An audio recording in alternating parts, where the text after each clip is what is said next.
And we're going to jump right in and get started with our working with real estate agency disclosure.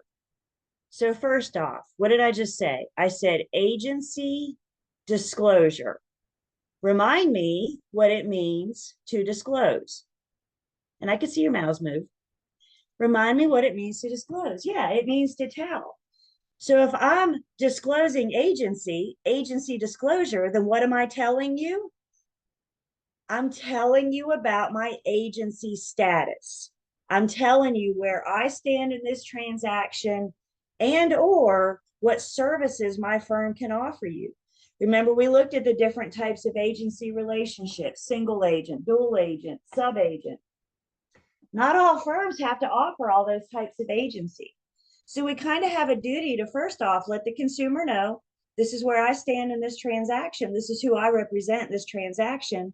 But second off, to introduce them to the forms, to the types of agency that my firm can work with you. My firm can proceed. So to begin this discussion, I like to actually just jump in and look at the form. I want you guys to write something down for me while I'm pulling the form up. The working with real estate agent disclosure is a consumer form. Consumer form. Did I say client? Did I say customer? I said consumer. Before you can become my client or my customer, everybody is the consumer. So to look at this form, I'm in the online learning system in the Unit 7 material. And the first thing we have is our working with real estate agent disclosure. You do have a version in your book as well. Guys, forms in real world update, forms in your book don't. So, a general rule of thumb whenever you come across a form in the book, please come to the online learning system because I know the current one is in here. So, everybody good so far? We always got to study the current, we always got to look at the current. So, always just come to the online learning system. I promise you, the current will always be in here. So we have our working with real estate agent disclosure, again, on the Unit 7 material. And I'm going to make this big so we can see it. And we actually have two of these, one for the sellers and another one for the buyers. So it depends on the consumer that you're talking to, the person that you're meeting. Let's go back up to the top. It tells us it's a consumer form, not client, not customer. This is before we get there. It's a consumer form. So the form is required for use in all, hear my absolute word, all sales transactions. And can we all agree that residential is sales, commercial sales is sales? Sales is sales. It doesn't matter if you're selling a condo or a warehouse. Sales is sales. So all sales transactions. So who am I talking to? I'm talking to buyers and sellers. It is not required for a lease transaction. So again, you guys need to read those test questions. When it says it's required for all real estate transactions, thumbs up for true, thumbs down for false. Is it required for all real estate transactions? No, only sales. Only sales, not lease. That word all means just that. Everybody with me? Everybody good so far? Sales transactions only. Again, we have two. It starts to the consumer with big important highlighted. The first words out of his mouth is this form is not a contract. I'm not using this form to create agency. We have our agency agreements to create agency. So if this form is not a contract, what am I using it for? To disclose, to tell, not creating agency. Signing this disclosure only means that you've received it. In a real estate transaction, it's important that you understand whether an agent represents you. This doesn't say me, this doesn't say you.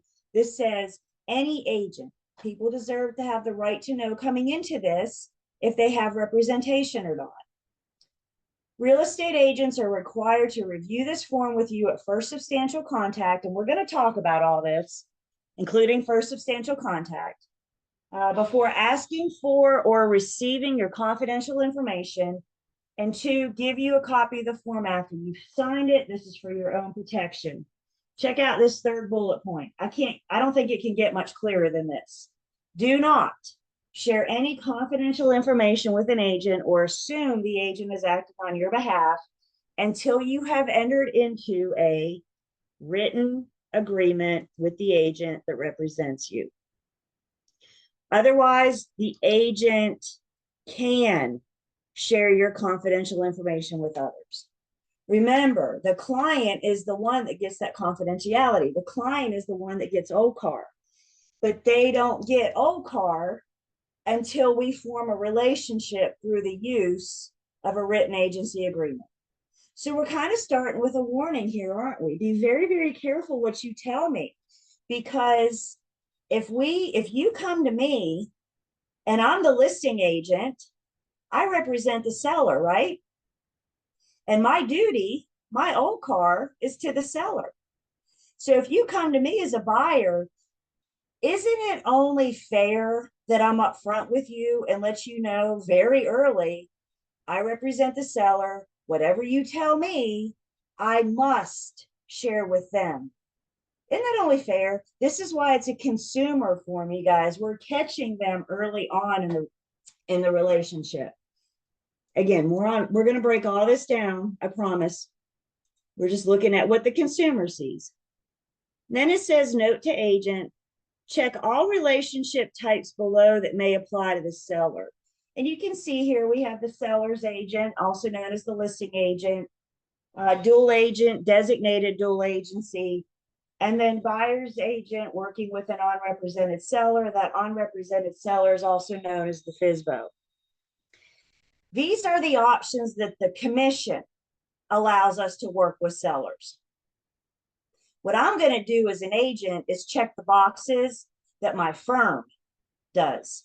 So the commission spells out all these agency relationships that we talked about. The firm decides how they want to operate. So let's say, for example, that we only I'll list your property and I'll do dual agency, but my firm doesn't offer designated dual agency. Remember, it's not automatic. My firm doesn't offer it, so I'm not going to check that box. So when you affiliate with your firm, they're going to have to let you know how they practice. They're going to have to let you know your options to proceed. And then we need to share that with the consumer with our working with real estate agent disclosure. I think you guys should read this as part of your study time. It kind of goes over another explanation, another way to see dual agency, designated dual agency, etc. explained. Then it says, note to seller. For more information on an agent's duties and services, refer to the Real Estate Commission's Q&A on working with real estate agent brochure. We will see that in just a second. Sellers, sign it. I got a place for 2 sellers to sign and print their name. Again, we're not creating agency. This is not a contract. The only thing they are signing is that they have received it. The only thing they're signing is that I handed them this piece of paper and explained it to them to the best of my ability and said, here you go. We put our name, our license number, and then our firm name. You need to keep a copy and we need to get a copy to them. How that works does not matter. We could have 2. If we're in person, we could have 2, one for me, one for you. Or I could have 1.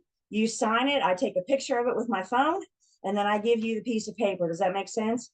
How we each get a copy doesn't matter. We just need to get a copy.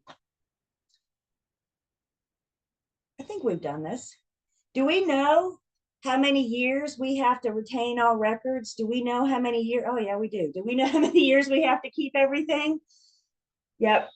We keep it all for 3 years. And that does include our working with real estate, our signed working with real estate agent disclosure. So you have to have a copy as well. Then there's also one for the buyer, and the verbiage is very similar. The only thing that's different are the options that the real estate commission will allow us to work. And then again, it's up to your firm's policy how we proceed. So we could, if the firm allows, proceed as a buyer agent, dual agent, designated dual agent, Or if the firm allows, we could work with an unrepresented buyer as a seller subagent. Remember, as a seller subagent, the buyer is your customer. They are unrepresented. So the form comes, if it's a consumer form, I haven't decided yet if you're going to be my client. We don't know yet if you're going to be my customer. This is very early in our relationship. We're going to talk more about when we have to disclose this, how we disclose that. We're getting into all of that. Before we do that, the other thing I want to share with you, also in the online learning system under the Unit 7 material, is that Q&A brochure. Now, again, you have a copy in your book, and I think it's up to date, but it's small print. So the brochure itself looks like pages 169 through 172. And it's like this big, long fold thing that like folds down into this nice, neat brochure. Or you can download the free PDF and use that same information. So what you're looking at here is just the PDF of the brochure that you have in your book. This is the commissions Q&A on working with real estate agents. Again, I think you guys should read this because it's very relevant to Unit 7. It's very relevant to the different types of agency. I'm a big fan in the many different methods that we can expose you to this information, expose you to this material. So the Q&A on working with real estate agents is another way to help us better understand the different agency types. And if we scroll, it defines what that word, to the consumer, what that word agency means. What is an agency agreement? Is there a standard length of time? Is there a standard fee? And then we get real specific. So if you're talking specifically to a potential seller or for sale by owner example, we have Q&As just for sellers. I want to sell my property. What do I need to know? What are the listing agent's duties, responsibilities? What services might a listing agent provide? Compensation, etc. Come down a little bit further, and then we get specific if we're talking to buyers. Again, what are the agent's duties to the buyer? What does the agent owe us as a buyer? So depending on who you're talking to is going to depend on how we gear this conversation on our working with real estate agent discussion. The last little piece of this is termination of agency relationship, how those relationships end. And then just as a quick reminder, all these Q&A brochures, y'all, come straight from the horse's mouth. So please take a few minutes this weekend and read this. Again, it explains agency in a different way from the book. It explains it to the consumer, but it helps us understand it. I used to, back in my administrative days, I did new agent training. So I got you guys right when you got licensed. You got licensed, you came to me and we got you started. And probably one of the more common questions I received was, how do I know what to say? What do I say when I'm looking at a seller? What do I say when I'm looking at a buyer? And I'll be honest, I'm a big fan. If you're familiar with the forms, you can let the forms help you put words in your mouth. Now, don't read to them. Nobody likes that. But if you're familiar with the forms, if you're familiar with the Q&A brochure, if you're familiar with the listing agreement, the buyer's agency agreement, that's the information you can use to say, to help put words in your mouth. Y'all don't have to create the wheel. The wheel has already been created. So just a couple pieces there. Again, we're going to get into that working with real estate agent disclosure. Do you have any comments so far? Hold off on questions right now. I know there's a lot of questions as we get into this discussion, but do I have any comments so far?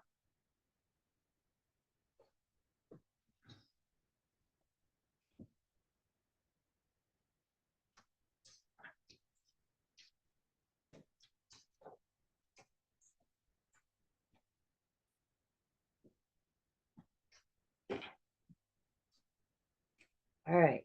So let's pick back up and have our official discussion. We're starting back up on page 164. So WWREA is our working with real estate agent disclosure. And the whole point of this thing is to ensure who? The consumer understands as soon as possible that I don't owe you confidentiality until and if you hire me. If you don't hire me, I never owe you that confidentiality. That's pretty big, isn't it? The whole point, or the big point of the brochure, is to send a warning to the consumer, to let the consumer know up front, careful what you tell me. Because if I've already been hired as a listing agent, if I've already been hired as a buyer's agent, when you talk to me, you might as well be talking to my buyer or seller directly. Doesn't the consumer have the right to know that? Let's say I'm doing an open house on Sunday. If I'm doing an open house on Sunday, who do I represent? Who does my firm represent? The seller, right? We have a listing agreement. We're holding the house open. So my old car goes to the seller. I may be the listing agent, I may not. Maybe it is maybe it's Rashawn's listing, but he's letting me do his open house on Sunday. It's all about who the firm represents. So I'm doing this open house on Sunday, and we're going to run some more scenarios in just a minute. But I'm doing this open house on Sunday, and a buyer walks into my open house and starts talking about how much they're willing to offer and their motive for buying and how fast they have to buy.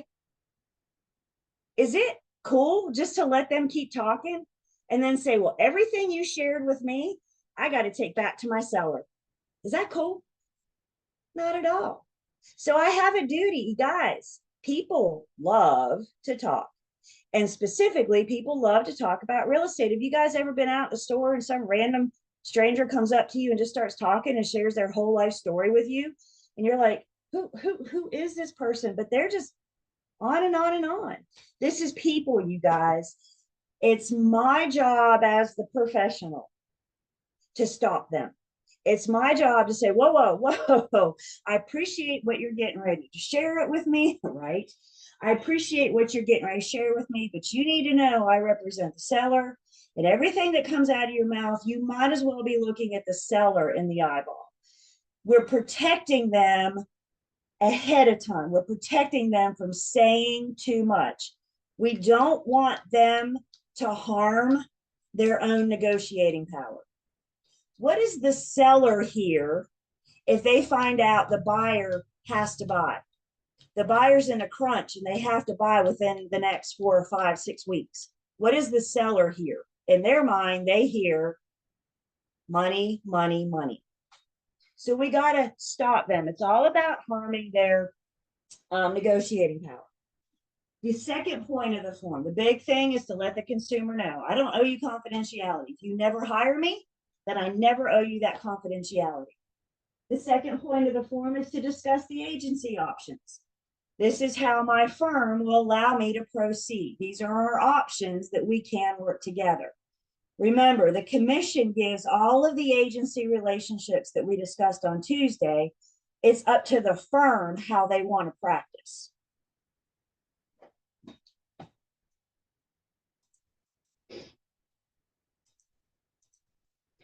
Working with real estate agent disclosure is mandatory. Let's break this down. What does mandatory mean? Can you choose to do it? No. Mandatory means you got to.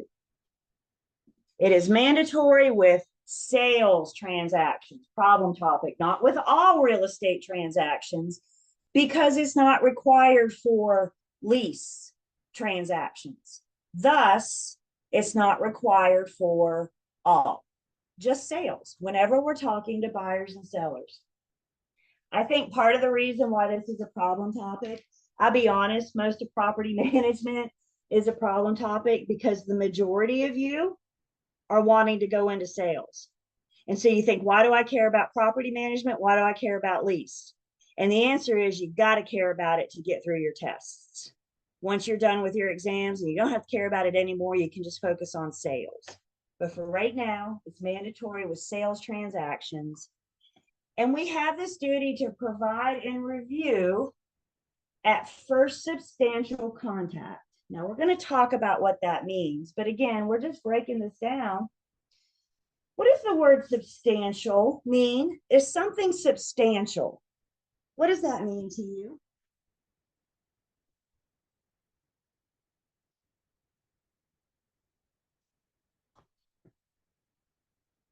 Does it mean like authentic? Authentic could be meaningful. I see in the chat enough. When we say something substantial, yeah, we're saying it's something of substance. Something of substance, something enough, something meaningful about this transaction. So let's go back to my open house. Buyer walks in the front door and says, "Hi, my name is Bob. Did I learn anything about Bob that's substantial in this transaction? Anything that could harm Bob and Bob's negotiating power?"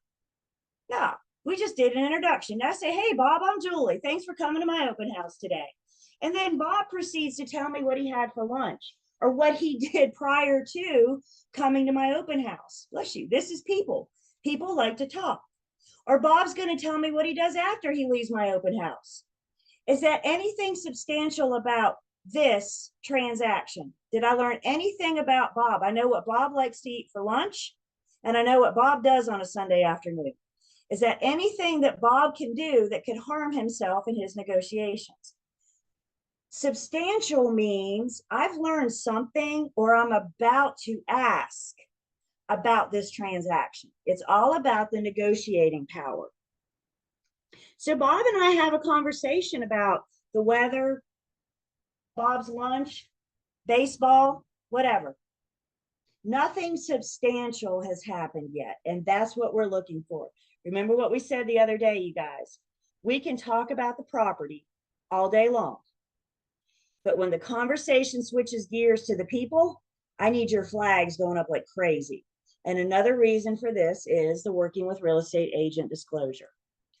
So this first substantial contact is defined as the point in time when the buyer or seller begin to share information that could harm them in their negotiating. And we're going to see specifics in just a second. So the point in time, the buyer starts volunteering information. This is why I have to buy, or this is why I must have this home. This is how low I'm willing to go. This is how high I'm willing to go. Anything about this transaction. And again, the key is about their negotiating position. First substantial contact is that contact between the agent and the consumer where we start to act as though an agency relationship exists. This is that implied agency. And remember, we can never do that. I can't just start acting like your agent. Bob can't just start acting like I'm his agent if we haven't had these discussions. So if Bob walks in the front door and starts talking about what a glorious house this is, and he will do anything for it, whoa, Bob, I need you to slow down. I need you to be careful. I need you to understand what you're saying. It's a fine line, you guys. And I'll be honest, when we're acting in the capacity of a real estate agent, we've got to be on alert for this first substantial contact. So it's that point in time when either the consumer begins to share information. I definitely can't ask questions. I can't ask for information without disclosing. Again, put yourself in Bob's shoes. We have a full-blown conversation. Bob tells me why he wants to buy, what he's willing to pay for it. I asked Bob a whole bunch of questions like, have you talked to a lender? What are you pre-approved for? Kind of acting like Bob's agent, aren't I? And then at the end of that discussion, I say something like, "Gee, Bob, I appreciate you sharing this with me. I'll let my seller know and we'll get back to you." How does Bob feel right now? Bob feels in some kind of way, doesn't he? Remind me, what's the commission's number one purpose? to protect the public. Is Bob the public? Even though Bob, I may never see Bob again, isn't Bob the public? And that's what we're doing. We're protecting the public from sharing too much and before I start asking too much. So disclose our agency status before that conversation moves from the property to the consumer. Specifically with the consumer and their negotiating power, PTM, when we get into what the consumer is willing to pay, what the seller's willing to sell or the buyer's willing to pay, any terms. Do you need to close on a certain date? Do you need seller pay closing costs? And their motive. I mean, you know, let's face it, all sellers are motivated to sell, right? They put the sign in their front yard. I mean, there's a reason. But when they start sharing that motive, well, we have to sell because of job relocation. My new job starts right after Thanksgiving, so we got to get out west as soon as possible. What did the buyer just hear? Low ball. Guys, it comes down to time versus money. People either need time or they need money. And when we get into that motive, that's when we've hit that first substantial contact. Now, let's run through some scenarios. Let's talk about what we're saying here. In a perfect world, I can do my working with real estate agent disclosure before first substantial contact happens. I know when I'm going to a listing appointment that there's a really good chance that when I'm meeting with that seller to discuss possibly listing their home, there's a really good chance that the seller's PTM is going to come up in that conversation, right? One of their top questions is going to be, what are you going to sell my house for? And that talking about price. Because I know there's a good chance that that PTM can come up in our listing presentation, I'm going to go ahead and do my working with real estate disclosure early. We're going to talk about the listing appointment. All that's coming in Unit 8. One thing we're going to say is pretty much going to walk in your front door, sit down, and talk to you about my working with real estate agent disclosure. Perfect. Same thing with buyers. I have my buyers come into the office for a buyer consultation. They want to buy a house. Awesome. Come into the office. Let's sit down and talk. Does it stand to reason at some point during that buyer consultation that something about the buyer's price, term, or motive is going to come up? Just the natural progression of the conversation. What do you want to buy? How much are you looking to spend? Where you want to buy? Why you want to buy? So scenarios like that, listing appointments, buyer consultations, we can usually get ahead of it. In the real world, though, first substantial contact can come out of nowhere. Again, back to that open house. When Bob walks in the front door, I have no idea. When Bob opens his mouth, I have no idea what's getting ready to come out next. I've got to be on alert. I've got to be ready for Bob to switch gears from not talking about his price, term, and motive to talking about his price, term, and motive for this property, for this listing. We've got to be on alert for first substantial contact. Now, this is important. We have a duty to disclose our agency status before we hit that first substantial contact. I call that a perfect world scenario. But what about, do we live in a perfect world? Not even. So Bob comes in, walks in the front door and says, this has been my dream home since I was a childhood. I used to ride my bike up and down this house and I've always wanted to own it. I'll do everything for it. Well, gee, did I have an opportunity to stop it before?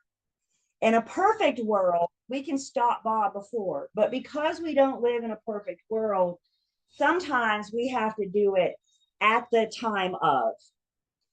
We've got to be prepared sometimes to interrupt people. Now, I don't know what kind of household you grew up in, but in my household, it was rude to interrupt people.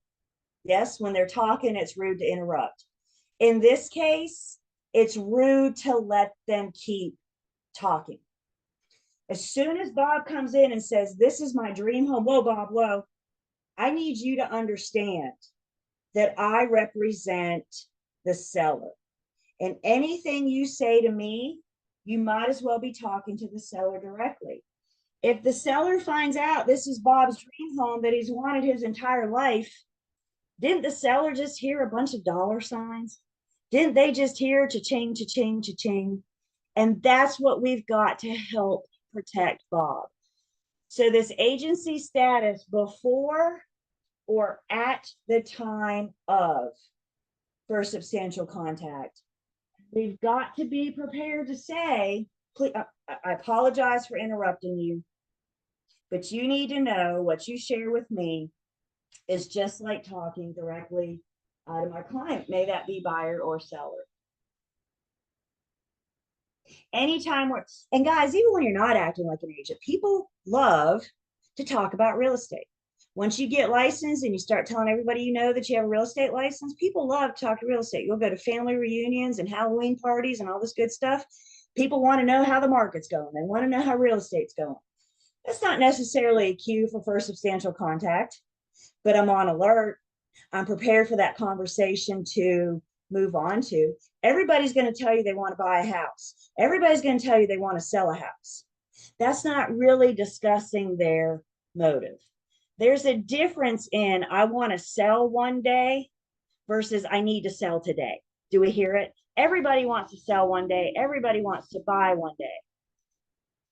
That's not necessarily addressing or getting specific to their motive.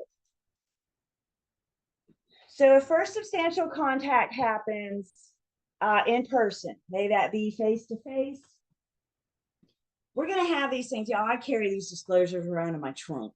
I'm ready to go. We always have our phones on us, right? So we can pull the forms up at any time. If first substantial contact happens face-to-face in person, then we provide and discuss that disclosure immediately at first substantial contact, let me say before or at the time of first substantial contact.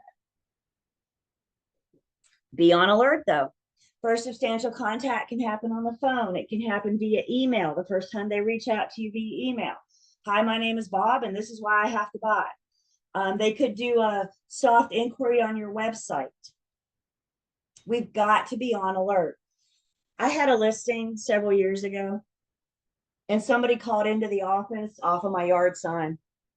And the agent that answered the office said, "Thank you for calling. How may I help you?" And the lady on the other line said, "I'm pre-approved for X amount. I'm interested in 123 Main Street." Do we hit first substantial contact? I didn't even know this lady's name yet, but we hit first substantial contact. To which case my agent said, whoa, I appreciate you telling me this, but you need to understand, think this through. Let's make numbers up. She's pre-approved for 150. She brings me an offer for 130. What do I have to tell my seller? She's pre-approved for more. Does that mean my seller is going to counter? I don't know. I'm the fact finder. I'm providing the information. So if my seller says, well, should I counter? Well, I don't know. She's coming in $20,000 less than what she's approved for. How do you feel about it? You guys with me? That's the kind of thing we have to share with our seller. Now, this lady ended up moving on, going on. But I think because she also said too, that nobody had taken the time to explain that to her. And so I imagine the next real estate firm she called, she just didn't blurt out with that information. And that's what we're doing. The commission's main purpose is to protect the public. And one of the best ways we can protect the public is to educate the public. And a lot of times this starts very early in this first substantial contact. So by phone or electronic means, we're still going to have the conversation. We're still going to have the discussion. But now I have a duty. I have 3 days to deliver the form. Always remember this is twofold. I have a duty to give and review. I can't just say, here you go, sign this. We have to review it. We have to have the discussion. If first substantial contact doesn't happen face-to-face, we still have the discussion, but now I have 3 days within that conversation, get their email or plan on meeting in the office, whatever, at the home for showing, whatever. But we have 3 days to provide the form.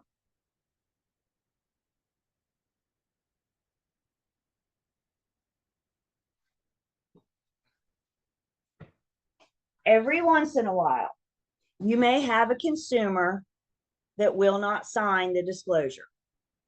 Can I make anybody do anything? No.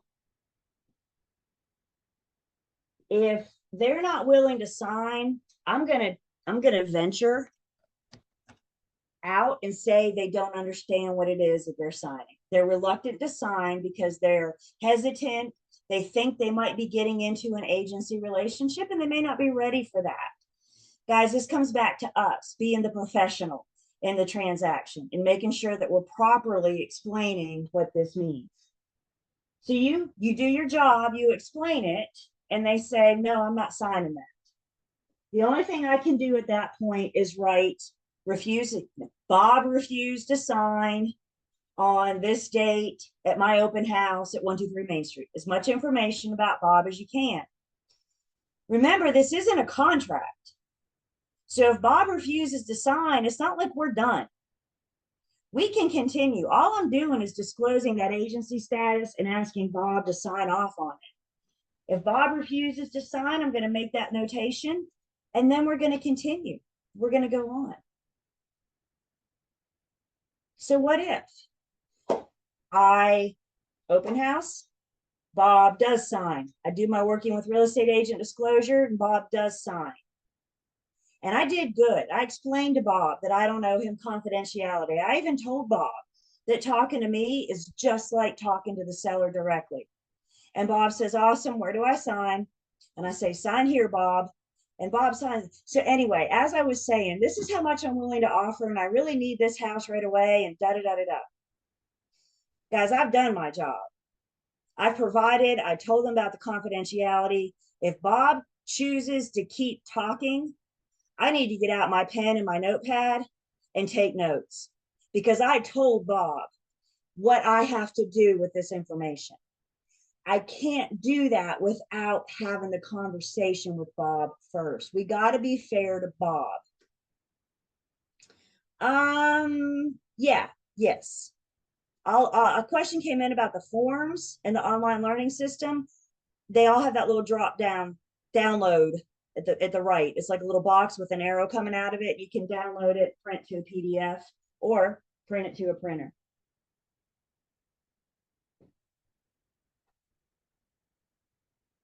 What questions do we have so far?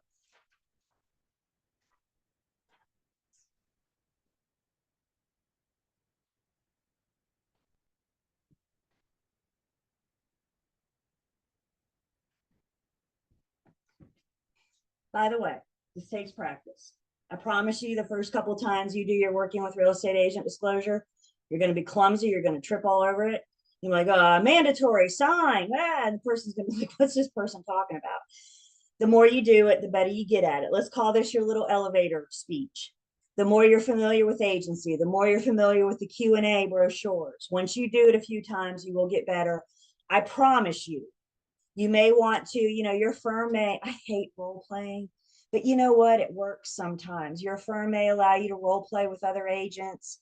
Your BIC, you may get to watch your BIC or an experienced agent go through the process. Just give it time. You got to get good at it at some point. If you're going into sales, if you're going into property management, I just got to get you through the tests. Yes, ma'am, Kiana. So basically, this form is basically for the property and the agency, basically, or this is a consumer disclosure, an agency disclosure form. I'm disclosing that I don't owe you confidentiality until and if you hire me, and I'm disclosing my agency status. okay.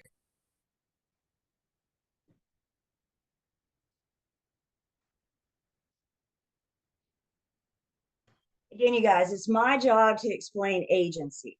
I can't force them into agency. I can't make anybody do anything. But one of the best ways I know to protect the public is to educate the public. So we're going to educate the public about what it means to talk to an agent. Maybe that agent's representing you, maybe they're not. I've heard some instructors over the years compare the working with real estate agent disclosure to the Miranda rights. We know in part what those Miranda rights say, right? Anything you say can be held against you. In part, we're Mirandaizing them. It's a word now. In part, we're Mirandaizing them. We're making sure that they understand, be careful what you say, because I don't owe you that confidentiality. So still on this idea of first substantial contact, let's look at a couple of examples together. Let's talk first about Crystal. Crystal saw a property listed by XYZ Realty that she's interested in purchasing. She calls the firm and inquires about whether the property is still available. The agent on duty indicates the property is still available and it's listed at $675,000. The question is, and you can shake your head, did we hit first substantial contact? Yes or no? What do y'all think? Do your head one way or the other. Did we hit it? No. What do I know about Crystal? Crystal wants to buy a house. Can't we find the list price on any website for sale? Is that a big secret? What it's listed for? You go to Zillow, Realtor.com, ColdwellBanker.com. You go anywhere in the world and find out what it's listed at. All Crystal just wants to know is it available? Could we be heading towards? Did your flag go up? Are we on alert for? But at this point, if I say yes, it's still available and it's 675. Crystal's either going to say, okay, thanks, and hang up, or she's going to say, ooh, I'm interested in it. Whoa. But at this point, we're not there. We just have our alert up because obviously there's enough interest from Crystal to pick up the phone and call. What happens next may depend on if we hit that first substantial contact. Questions on this one?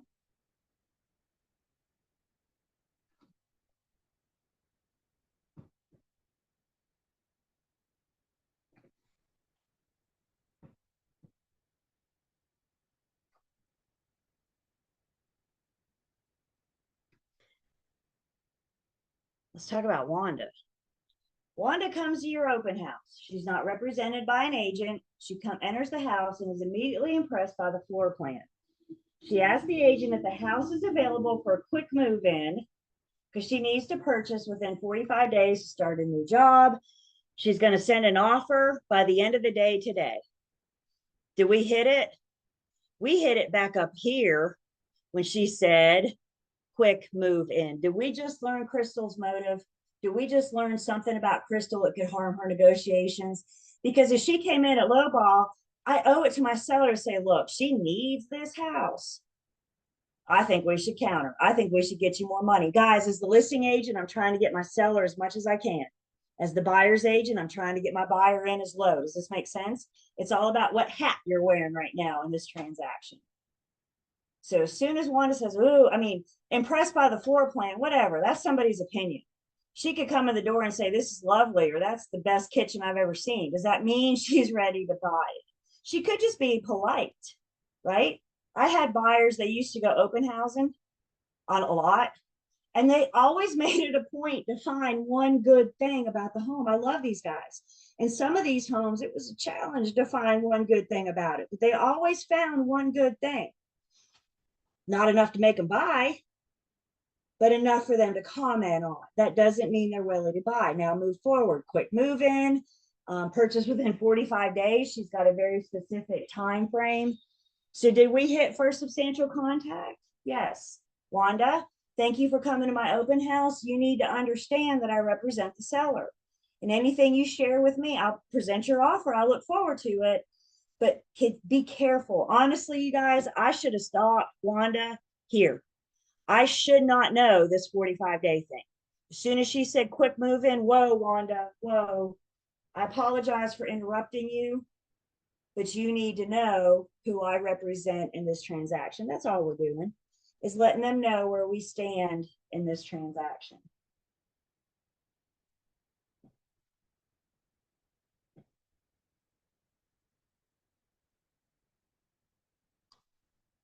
think one more. Let's talk about Paul. Agent Paul hears a ting on his laptop notifying he has a new message from his website. The message is from a potential buyer that wants to learn more about the home buying process. The message goes on to say that they need to buy within the next 2 months. And by the way, I want to buy a condo or a townhome. Did we hit first substantial contact, even though we hadn't been face to face, even though I hadn't met him? Because Paul told me too much in his email and his message, didn't he? This is another place we got to be careful. My response is, thanks, Paul, and I'm willing to help you. But please understand going forward, what you share with me is like talking to the seller, yakka, yakka, yak. Until and if you decide to hire me. If Paul hires me, he gets that confidentiality. But what if Paul doesn't hire me? You only get that confidentiality. You only get that old car when we enter into an agency agreement.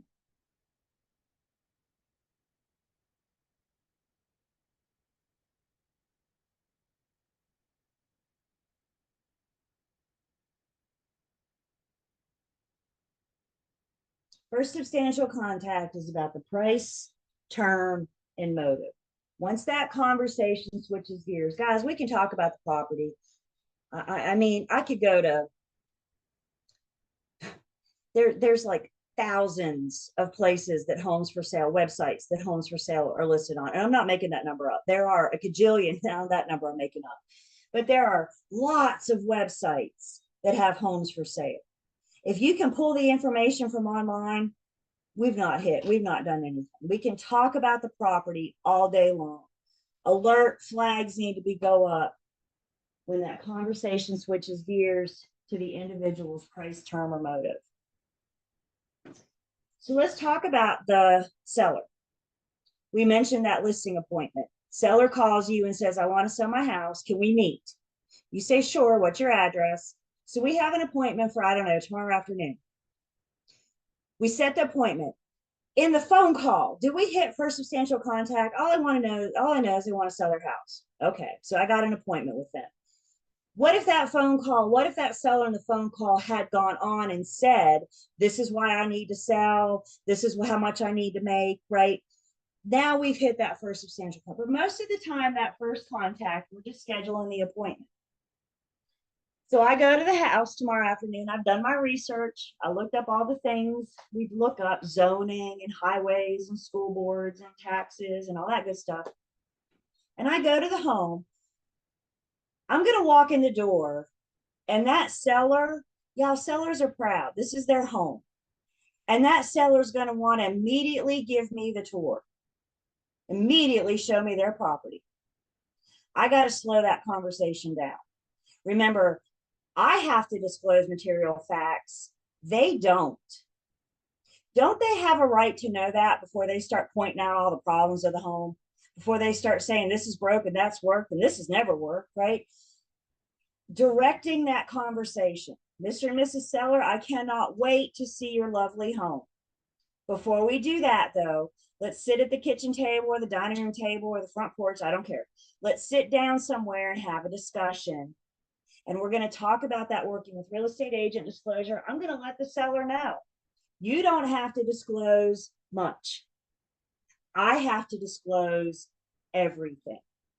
We have to let them know up front. We have to let them know before we start learning these material facts. And the best way to do that is to use this working with real estate agent disclosure as a tool. Flip that coin. A buyer calls you. Maybe you're on office duty and you answer the phone. And his buyer says, I'm sitting in front of 123 Main Street. Can you come show it to me right now? Now, I know it's awfully tempting to slam down the phone, hop in your car, and run right over there. We're going to talk about agent safety at the end of this class. And when we talk about agent safety, I'm going to tell you not to do that. We're going to talk about meeting buyers, not at a home for the first time. We're going to talk about bringing buyers into your office, or maybe meet them for a coffee, take them for a Starbucks. Part of that, why I don't want you meeting at the home, because I always want y'all to be safe. Safety always first, except this class in which we discuss it last. But another reason, another tool you have to not run out, meet them at the home, to have them either come to the office or meet them at Panera Bread, is so you can go over that disclosure with them before you meet them, before you take them to the property. I'm telling you, if they're not willing to meet you for a free coffee, I question their sincerity in buying this home. I really do. If they're not willing to, remember, you're the professional. And if they're not willing to do it their way, then I question how serious they are. So use that disclosure to your advantage. I can't show you this home until we have a discussion. My licensing board requires me to have a discussion about agency.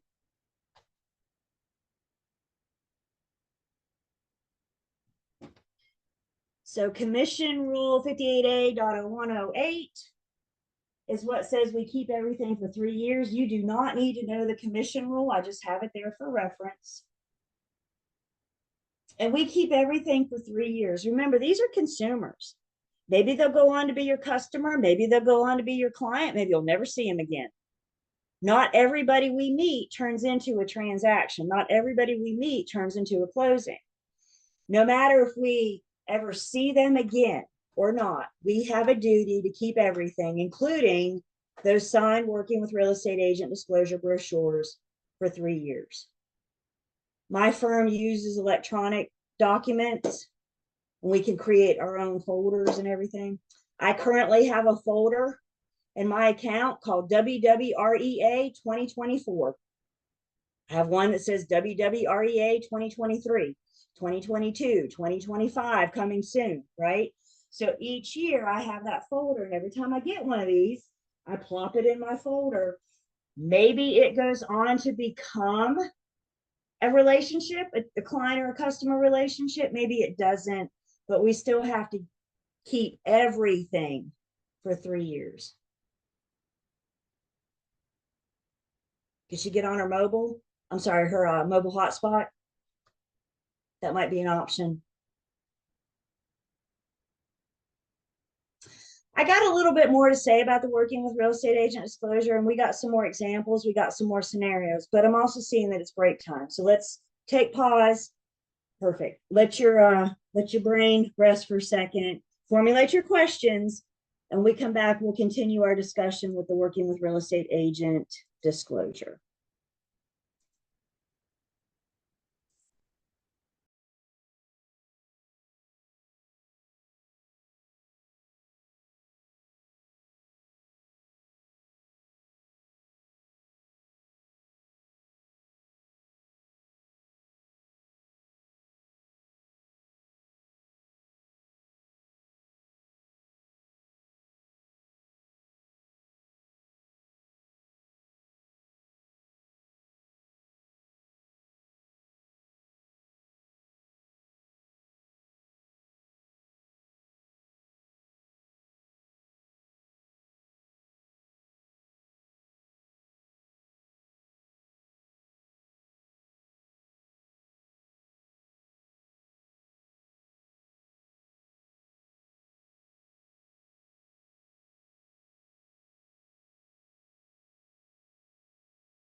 All right. Welcome back. So we're going to talk, I got cameras coming on. We're going to talk a little bit more to help us better understand what's going on here. We're not done talking about the working with real estate agent disclosure yet, but I got cameras popping back on. Welcome back. I hadn't taken attendance yet. You're good. You're good. I'm getting ready to take attendance, right? The anticipation, right? All right, taking attendance right now. Real quick before I forget, somebody asked about downloading forms, all PDFs. This is your download button. Everybody see this? So you download it as a PDF, and then you can either save it as a PDF or you can print it to have it in your hand. So it's this little box right here is what allows you to start with that. Okay.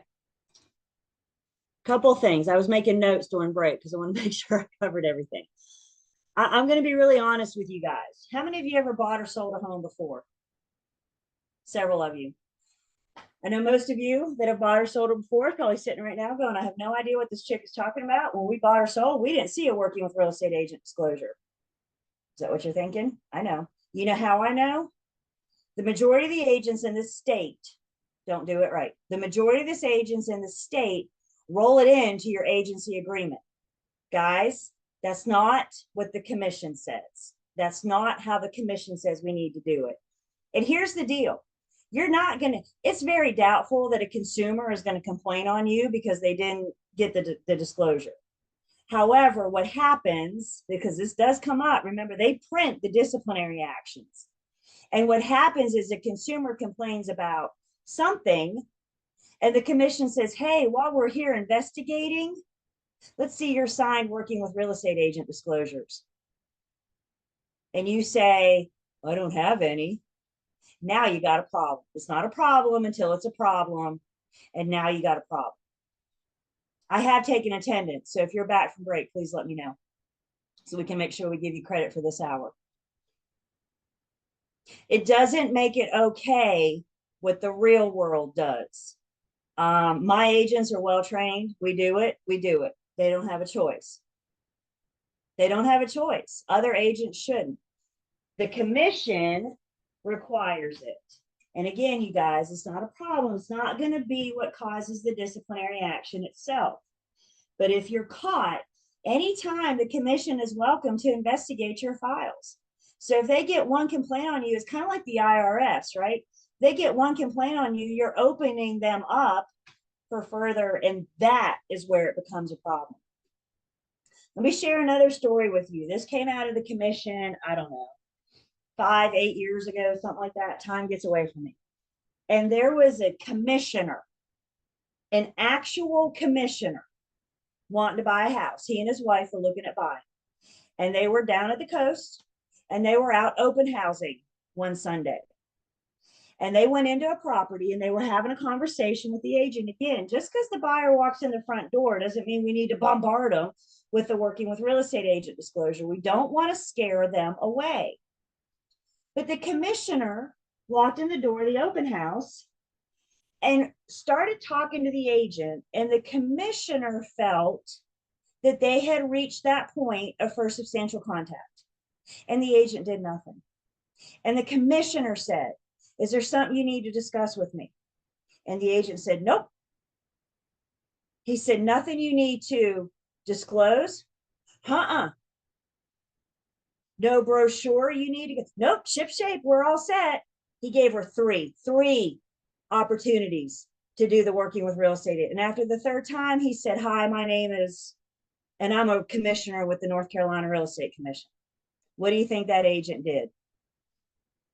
That's how you make 4-letter words fall out your mouth real easy, isn't it? Now it's a problem.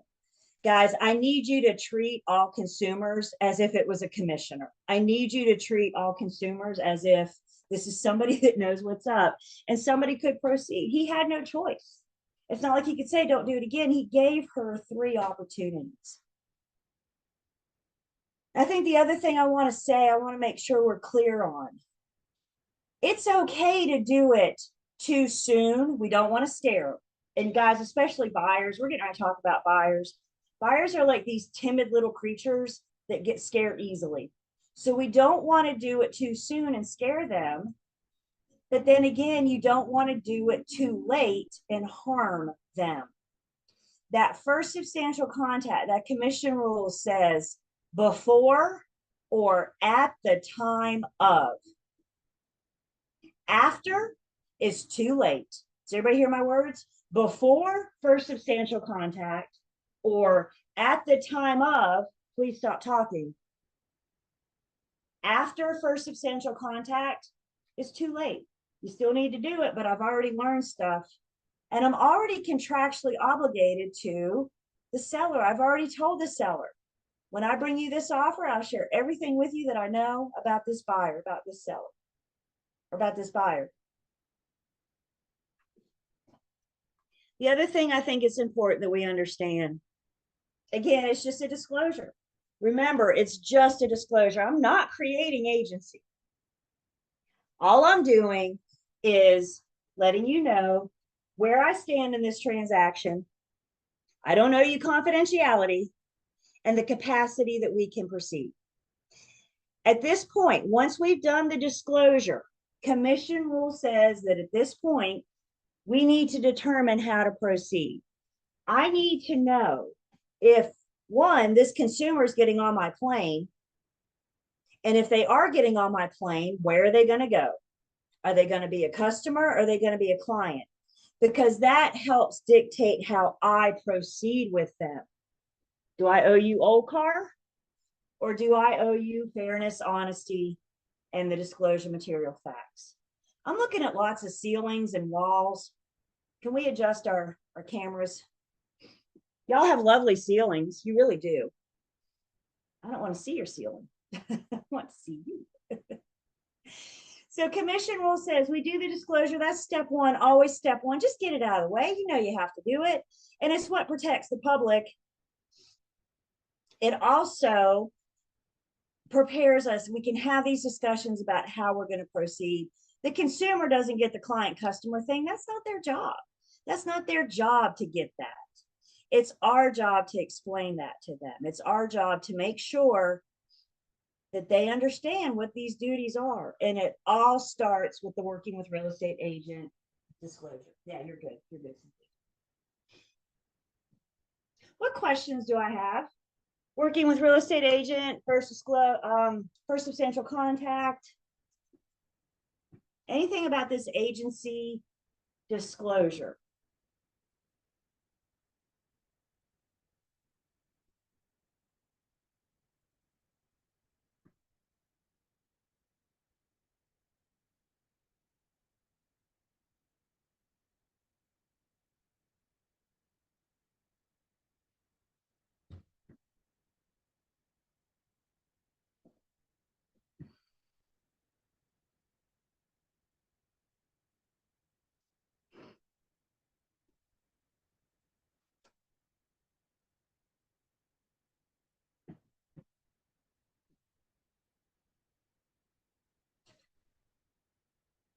My former car, my husband called me the traveling billboard.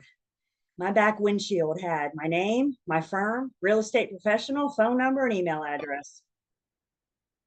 If I was in my car, did I need to be prepared for first substantial contact? People love to talk real estate. Could somebody have stopped me in the Walmart parking lot? Ooh, you're in real estate. Or what about the McDonald's drive through? You guys with me? Anytime you're out there acting in the capacity of an agent, you need to be prepared. Now, I'm not saying you have to bombard everybody. It's that moment in time when we go from talking about the property to the people as it relates to this transaction, as it relates to our future relationship together.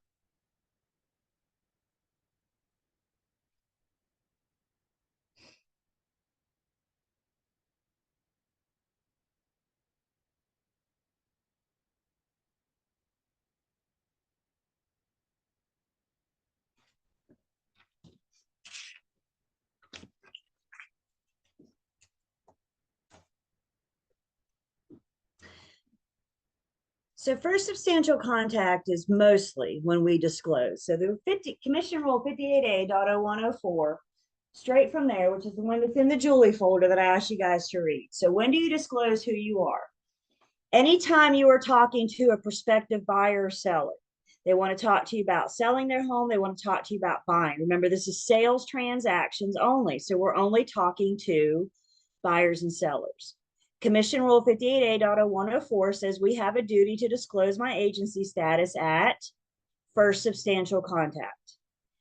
If I've been hired as a seller's agent or I am acting as a seller subagent, when I'm communicating with the buyer or the buyer agent, Commission Rule says I have a duty to disclose at first substantial contact.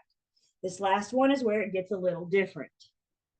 If I've already been hired as a buyer's agent, I'm acting in the capacity of my buyer. I'm acting on their behalf.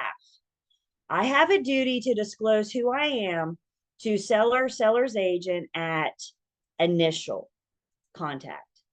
So let's talk about the difference between first substantial contact and initial contact. First substantial contact is something about the people, whether it's they're volunteering or I'm asking. Initial contact is, hi, my name is Julie, right out the gate as soon as you meet me. So first off, we don't have to do the disclosure. We don't have to do the form with other agents. That's a consumer form, not an agent form.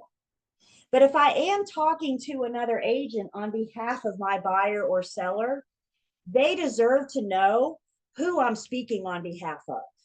So I'm going to disclose. I'm going to tell that seller's agent, I'm a buyer's agent. I'm working with a buyer. So let's say, for example, your buyer comes across a listing. You've been hired. You are a buyer's agent.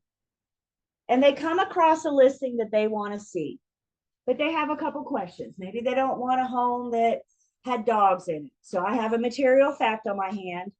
So before we go see this property, I'm going to reach out to the seller's agent on behalf of my buyer. And that seller's agent answers the phone, and I'm going to say, hi, my name is Julie Campbell, and I'm working with a buyer that's interested in your listing on 123 Main Street. When did I tell them my role? When did I tell them who I am? Initially. The only reason I didn't say that first is because it's weird to say I'm a buyer's agent. They call me Julie Campbell, right? So when we say initial, I mean, it's like all in the same breath there. Listing agent now knows my capacity. They now know why I'm calling. I'm calling on behalf of my buyer client. If your buyer doesn't have questions, they just see a property, they want to go see it this afternoon. We have a centralized showing service that we can go to one place to schedule any showings within our MLS. So there's one for Triad, one for Triangle, one for Charlotte. So in other words, you don't have to go to each listing firm to schedule the showing. We can all go to our centralized showing place. When I am scheduling the appointment, you can't just show up at somebody's house unannounced. So I got to schedule the appointment. I got to get their permission. I got to get their approval. When I'm scheduling the appointment, I have to select a box of what my role is. Why am I showing this property? Am I showing it as a buyer's agent? Or am I showing it as a seller sub-agent? Am I showing it as a dual agent? I have to check a box. I check the box that says buyer's agent, and I submit the showing request. The seller and the seller's agent get an email talking about Julie Campbell, comma, buyer's agent, comma, wants to see your property this afternoon at 2:00.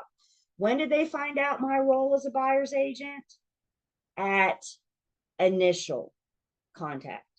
So we do first substantial contact, except when you've already been hired as a buyer's agent. And now I have a duty to disclose that at initial. The first time we meet, we're not waiting for anything for substantial. I'm telling you who I am out the gate.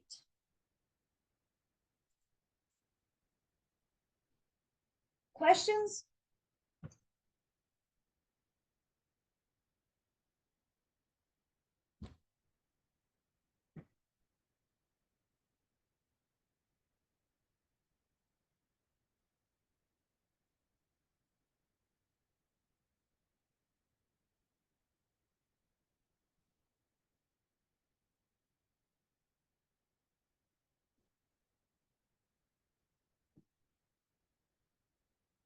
comments?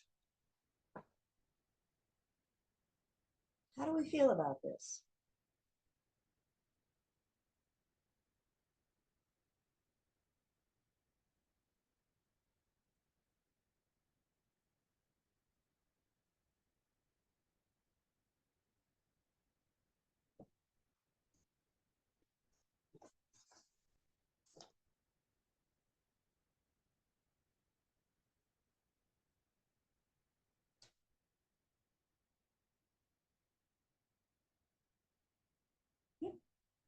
So yeah, just make sure you look at that Q&A brochure again. It explains another way of agency. I would even look over the disclosure. I would read where we looked at the different description of buyer agency, dual agency, that kind of thing. So check that stuff out. When you're looking at that Q&A brochure, the one thing you see in the brochure on your book on page 172 that we don't have online for you are the pictures. I love the pictures. The pictures are used to help us better explain agency to these people at this first substantial contact. So the top left there, you got buyer agency and seller agency. Broker A is with the red firm.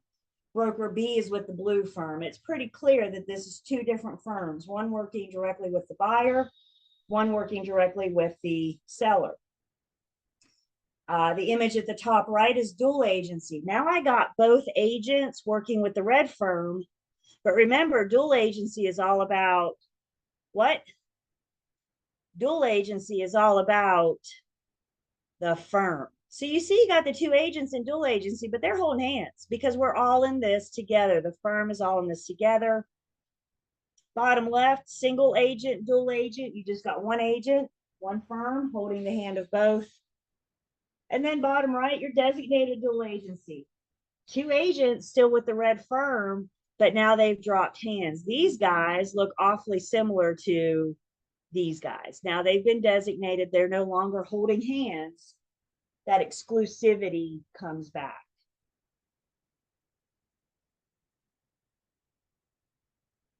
So I like the pictures. The pictures help us explain it to the consumer. Now, there is a side note. All good rules have an except. We said they're required in all sales transactions, and I'm going to stand by that. Auction sales are a totally different beast. We're going to talk very briefly about auction sales. Auction sales are a type of sales that are in a bucket, in a category, all by themselves. The auctioneer is duly licensed. The auctioneer has a real estate license, and they also have an auctioneer's license. The auctioneer's license gives them more power, more ability to bind. We will talk a little bit more about that. What we need to know now is that the auctioneer does not have to disclose their agency status to a potential buyer. If the buyer comes to the auction, they're standing on the front yard bidding, the auctioneer doesn't have to disclose that they represent the best interest of the seller. This is what I need you guys to hear me on. Unless your test question specifically says something about an auction, pretend that they don't exist. You don't even need to think about auction sales unless the question says something specifically about auction. Head bobs, everybody just heard me, please. If it doesn't say auction, then you pretend it's not even a thing. You don't even think about it unless it says. And if it does, now, if this buyer is represented, this buyer's coming to the auction represented by an agent, that agent has already done the working with real estate agent disclosure with them. This is referring to the auctioneer's responsibility to disclose. And it's presumed when you go to an auction, you know that the auctioneer represents the seller. So auctions are a totally different bucket, a totally different category, and you don't even think about them unless the test question specifically says something about an auction. Thumbs ups? Everybody hear me? Perfect.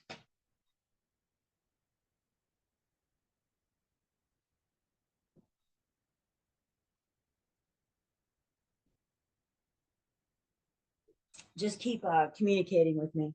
Shaquana, just keep communicating with me today in a private. Perfect.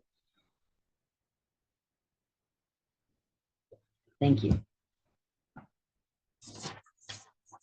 There's some good examples in your book, guys. I'm a big fan of the examples, the in practice, that kind of thing, the disclosure. Again, the Q&A brochure. I think that's helpful.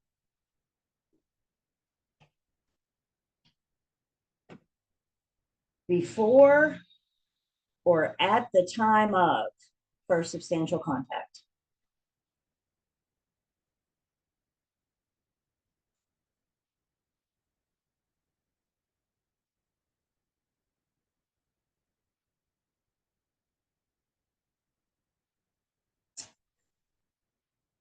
The last little piece of Unit 7, piece of substance, I should say, of Unit 7, we're going to talk about one last type of agency relationship.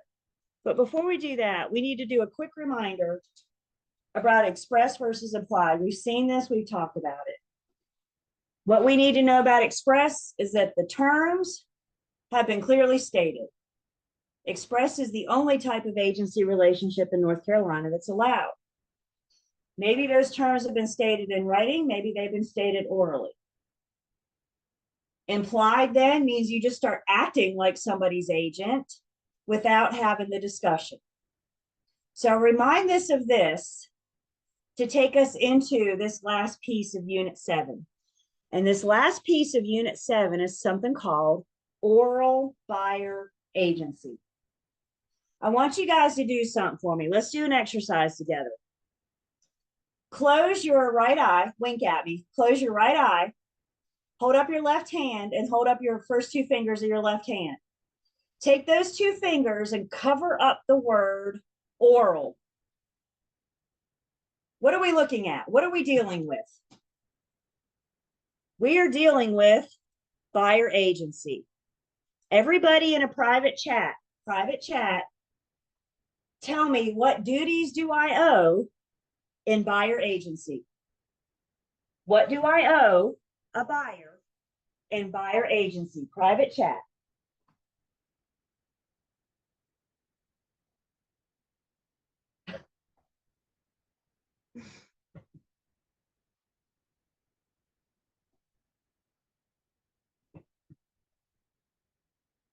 Covering up that word oral. We're just looking at buyer agency. The question is, what duties do I owe in buyer agency?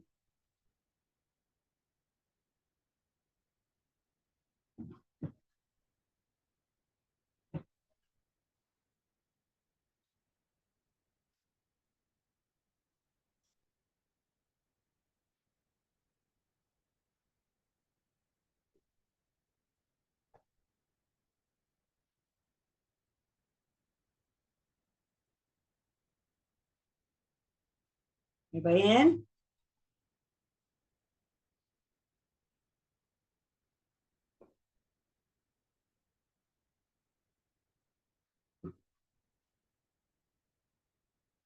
Buyer agency is an agency relationship. And in an agency relationship, I owe OLCAR. Don't let that word oral trip you up. And the best way I know to not let it trip you up is to just cover it up. That word oral is like an adjective. You're just describing what type of agency. We do. The commission will allow us to work with a buyer at first under an oral agreement. And if we are in an oral agreement, if we are in an agency agreement, I owe that buyer OLCAR. Please write that down. Problem topic all day long. An oral buyer agency. I owe the buyer OLCAR. It's agency.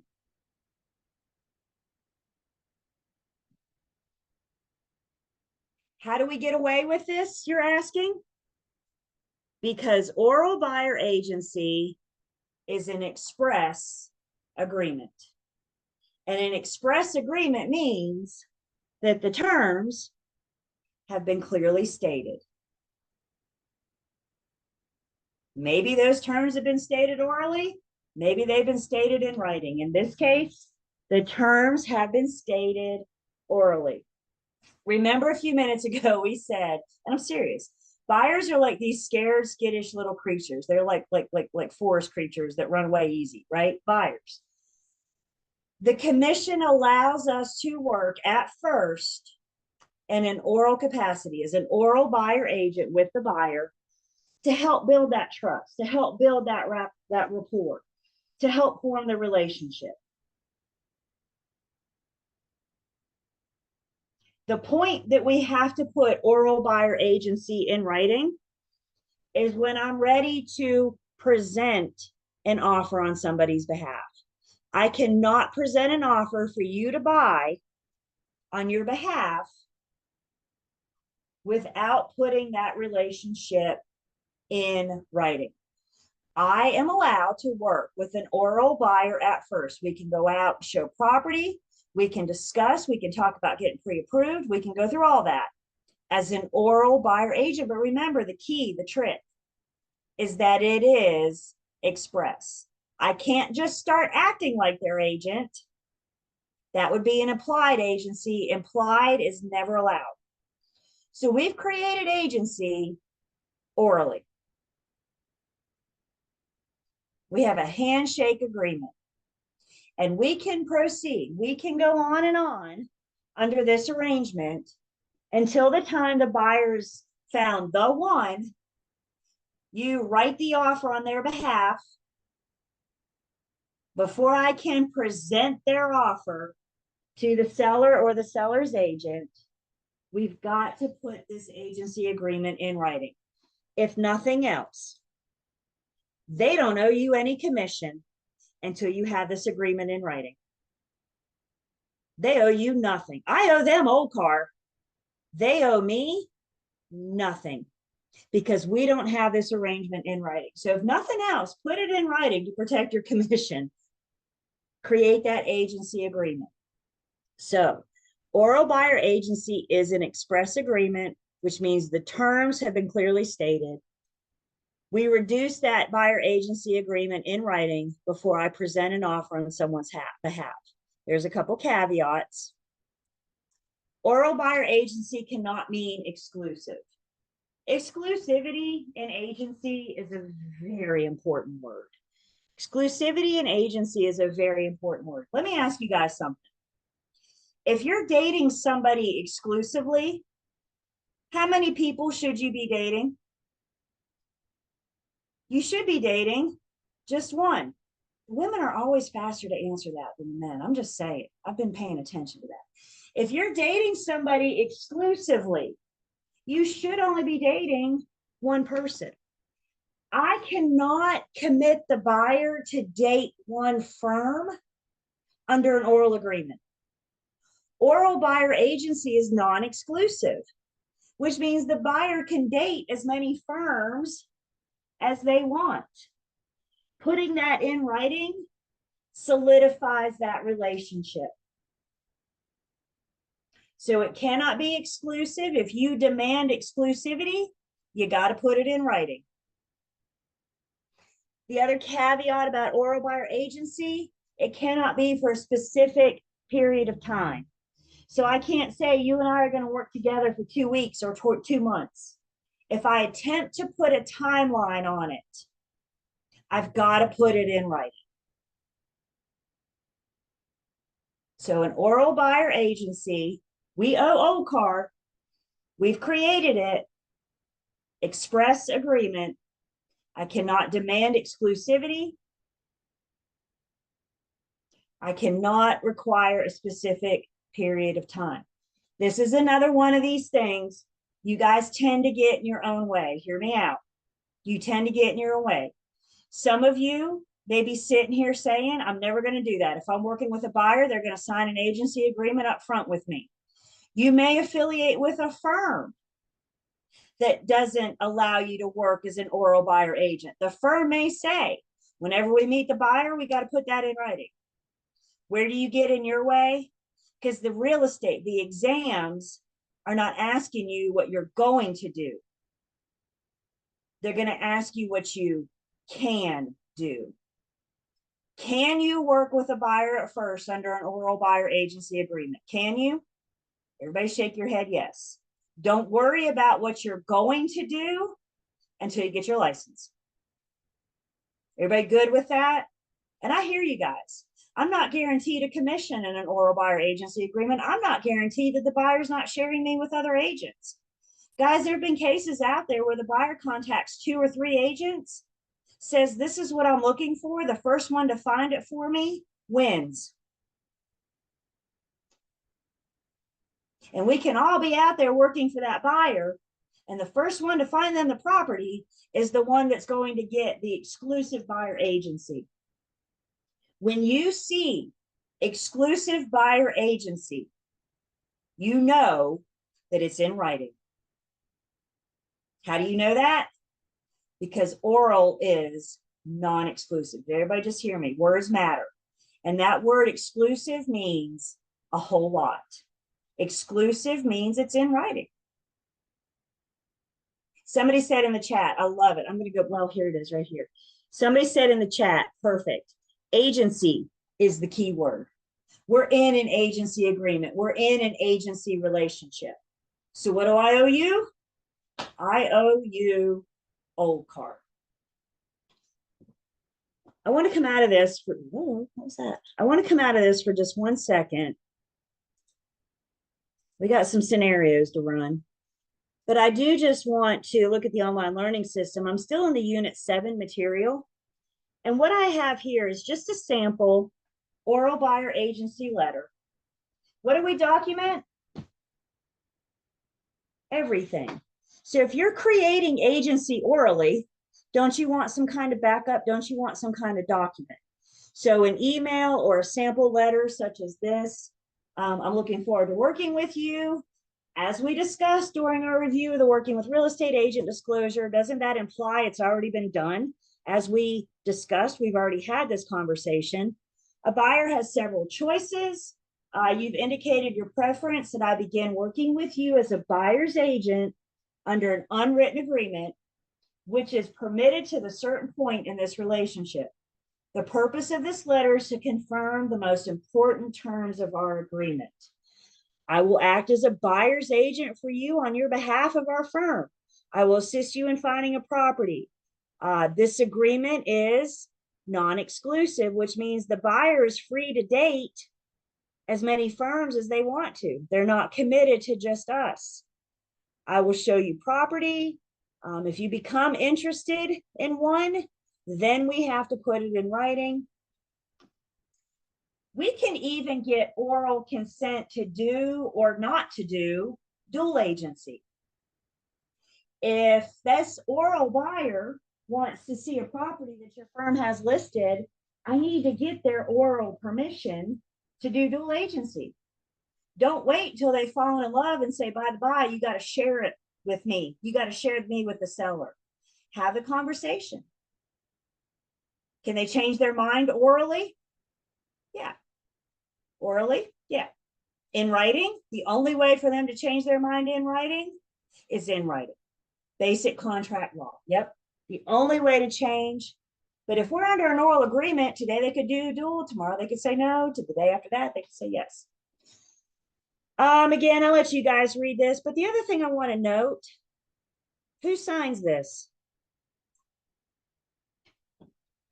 The buyer doesn't, because we're not asking them to sign anything yet. I'm just signing the letter saying, I discussed this with you. Again, you guys document everything, including the creation of oral buyer agency. The written paperwork will come when they're ready to present that first offer. What questions do I have so far? Again, problem topic. And I think it's because, well, I know it's because, you know, we want to do what we can in writing. And I get that. But also understand out there being with buyers, working with buyers, when they first meet you, they may not be so eager to sign up with you.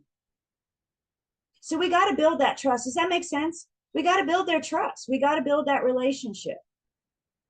Maybe if they're referred from somebody you know or somebody you used to work with, they come into this with more trust and they might be willing to sign.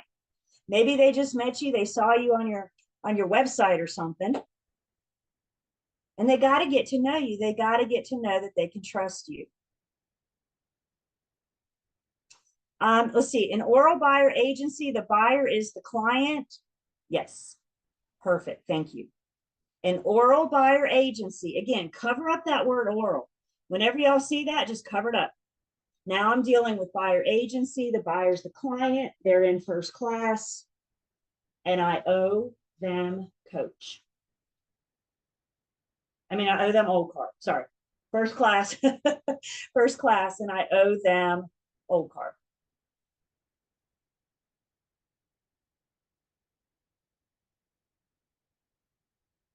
Because it's not in writing yet, they don't owe me anything. Sometimes, too, you have to incubate buyers. What do I mean by that? People are going to call you all the time that want to buy a house, but their finances are out of sorts. They can't afford to do it just yet. Maybe they want to buy, but they can't do so for 6 months or a year. Form that relationship. Start building that relationship. Reach out to them every once in a while. How's it going? Ask them how little Susie's doing in school, right? Form that relationship so when they do want to buy, who are they going to call? We want them to call you. Not all buyers we meet are ready to buy today. It's about building that trust, building that rapport. Questions so far?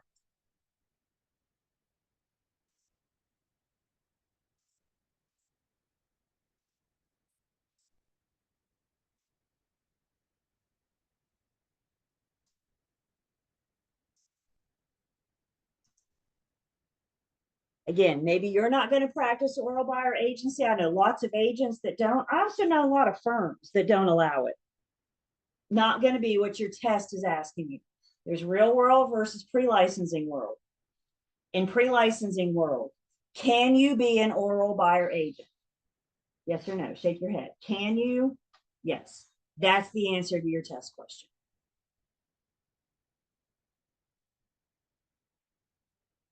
So there's a couple what ifs. The what if game. What if, what if, what if?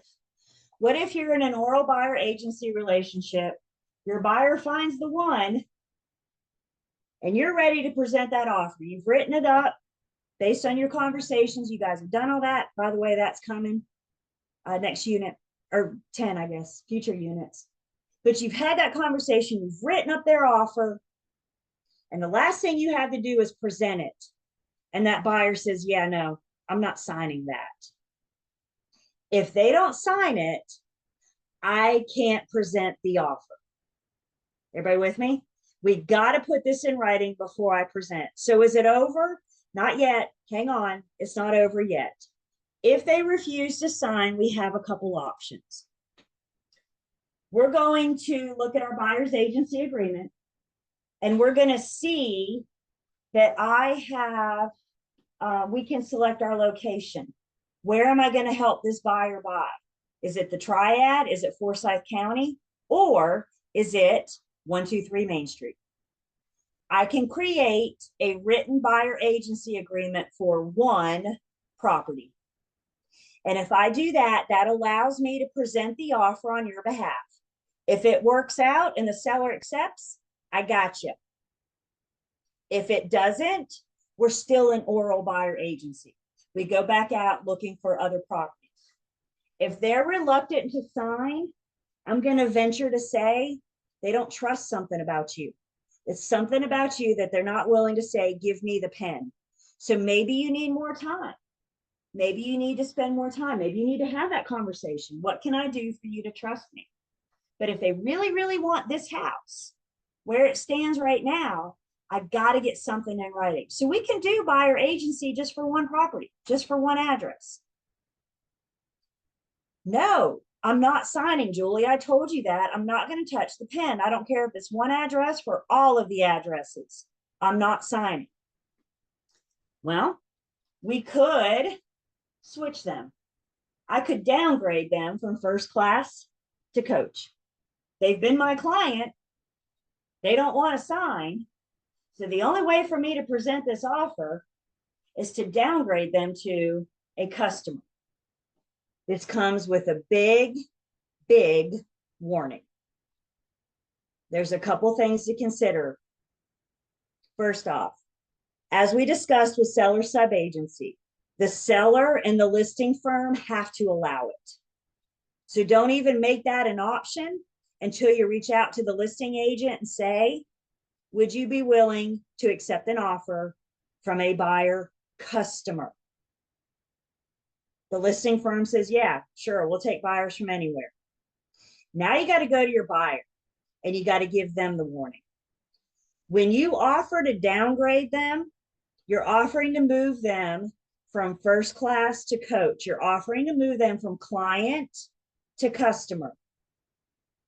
And as a seller subagent, I now owe all of my duties to the seller. Doesn't the buyer have the right to know? It's not just about being downgraded, but it's about what I am now required to tell the seller. Remember all those things they told you about the property they want, how much they were willing to pay and their terms and their motive, all that stuff you guys kept confidential when they were your client. But now we're offering to downgrade them to a customer, which means once I switch sides, all that stuff they told me, I have to share with the seller. Isn't it only fair that I remind the buyer what I know? Isn't it only fair that I let the buyer know if we do this switch, I've got to share everything with the seller. And that reminder, that conversation, I know we said document everything, but I like really need you to document that. Because at some point, the buyer's going to be upset that you're not representing them. And we need that documentation that you warned them. You warned them about the risks of switching sides. You warned them about the risks of downgrading. Because of the risks, because of the downgrade, the commission, this second bullet point, y'all, this is like last ditch effort. They won't sign. They need this property. I have no other choice but to offer to downgrade them. Don't make this a normal part of your business. This is like last ditch effort stuff. And seriously, if you find you have buyer after buyer unwilling to sign, you need to go back and get with your BIC. There's something that we're missing here that we need to work on. One buyer every once in a while is going to happen. But if it starts happening over and over and over again, we got to revisit something. So what if? What if they will not sign, even for one address? They won't sign, nor obviously are they happy about being downgraded. If the buyer refuses to sign and they don't want to be downgraded to a customer, I'm out. You either my client or my customer. And if they say no to both, I have no other legal alternative. I'm out. Nope, I'm not going to sign. Nope, I don't want to be downgraded. Game over.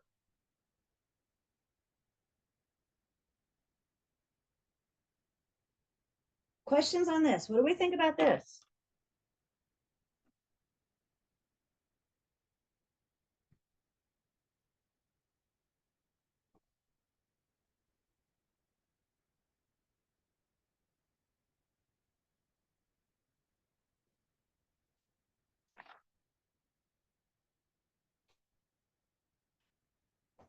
It is. Just remember, it is buyer agency. And we get away with it because it's an express agreement. Never just start acting like somebody's agent without those terms being laid out. And that's where things like a sample letter, you guys got it in the online learning system, download it, grab it. When you get your license, make it your own. Use it as a tool.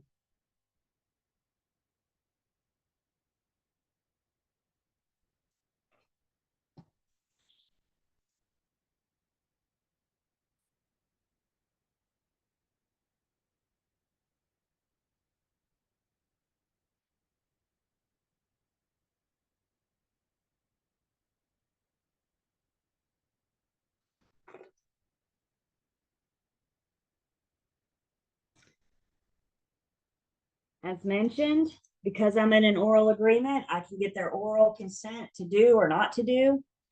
Dual agency, we can change our mind orally. You may want to back it up with an email. Yesterday we agreed to do dual. Today you said you don't want to. So understand that means I have a no. I can't show you this property. Oh, well, let me change my mind orally. Great. General basic contract rule says once we have consent or non-consent in writing, the only way to change it is in writing. So if they've said no to dual in writing and now they change their mind, we got to come in and cross out, initial, check, date. We got to get that acknowledgement in writing.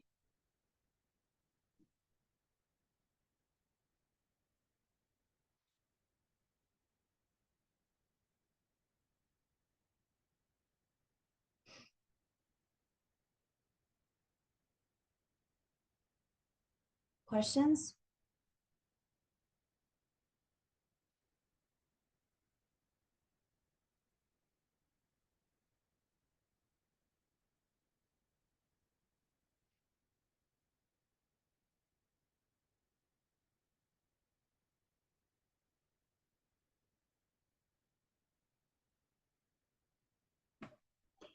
It's break time. We're going to we're going to wrap up unit 7 when we get back. We're going to run through some situations, look at a few more things. So let's take 10. We're on unit 7.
All right.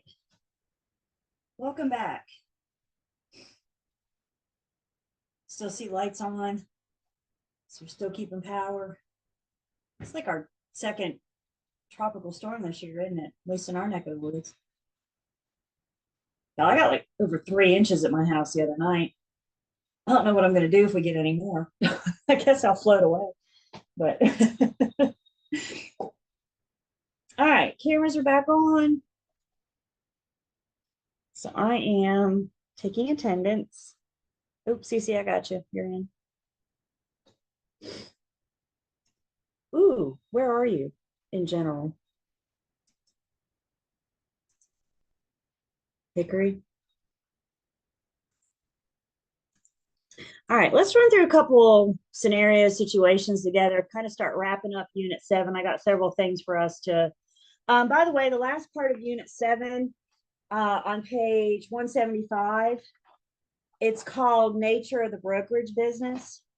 I'm going to skip that for now because you guys aren't tested on that stuff anymore, but I still think it's important that we know independent contractor versus employee, things like that. So look it over.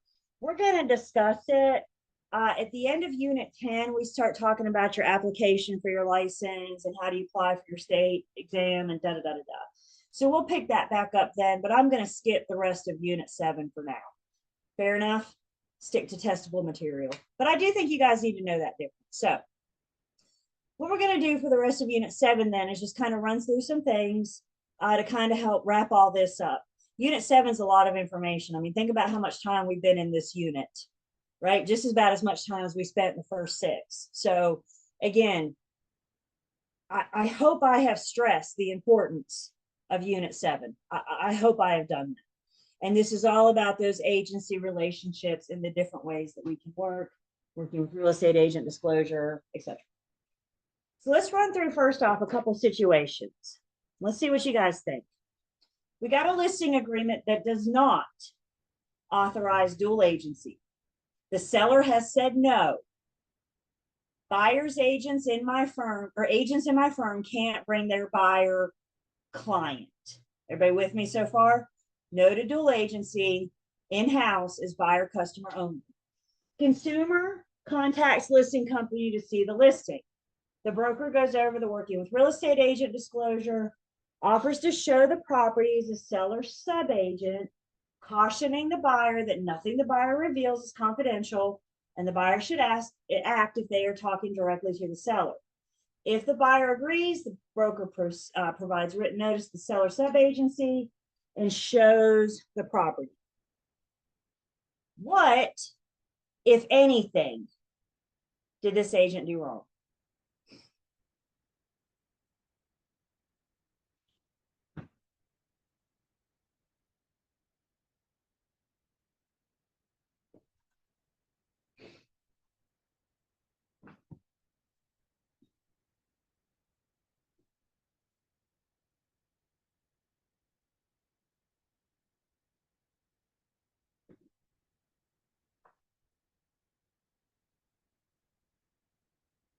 So a couple of you are addressing the fact that the seller did not authorize dual agency. So we went over it, we had the conversation, and the seller, I got a listing agreement, it is in writing, I got a listing agreement telling me no to dual agency.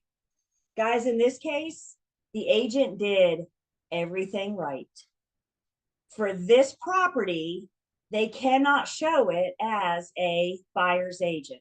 For this property, they cannot show it to a buyer client because the seller has said no. I remember dual agency. I have to have informed written consent by both parties. And if anybody says no, so this guy calls off the sign and says, I want to see it. And the agent says, look, here's our working with real estate agent disclosure. I'm going to treat you as a customer. I'm going to put you in coach. Understand this, sign this. Now let me show you the property. The agent would have been wrong if they attempted to create dual agency, if they attempted to create that agency. Now, could the agent have gone back to the seller and said, hey, I got an interested buyer. Will you reconsider dual? Sure. We can always revisit it But they didn't even try to do that because their seller has already said, no, the firm cannot bring me any of their buyer clients. So this agent proceeded with this buyer as a customer. Questions do I have on this one?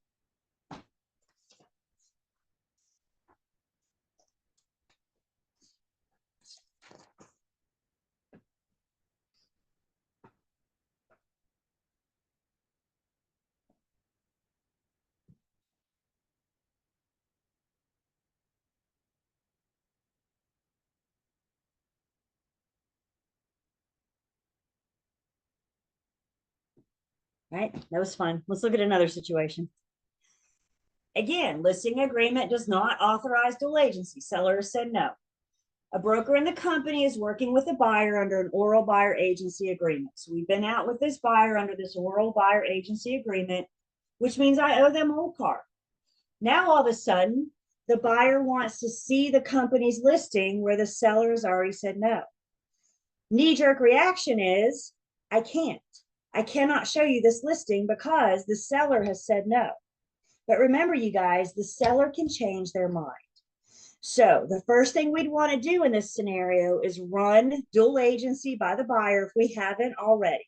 If we already haven't gotten their oral consent to do dual, if the buyer says, yeah, I'm fine with that, go back to the seller and say, look, I have an interested buyer, but where it stands right now, I can't show them your listing. I can't show them your property because you said no to dual. I'm going to venture a guess and say, if this property was just listed yesterday, the seller may not want to change their mind. If this property was listed 5 months ago, the seller might be more apt to change their mind. Again, what I need us to know is clients, customers, they can and do, clients, they can and do change their minds to dual agency, and it's okay. If the buyer agrees orally and the seller updates the listing agreement. Remember, once it's one way in writing, the only way to change it is in writing. So if the buyer says yes orally, the seller updates the listing agreement, now we can show it. But where it stands right now, I can't. But it's not over. That's right. We can amend it. We can change it.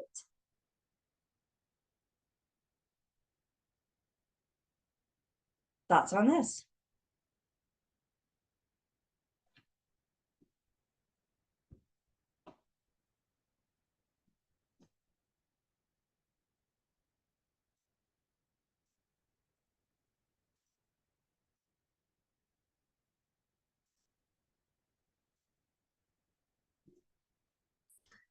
All right, y'all got your chats set to private? I got a quick question for you guys.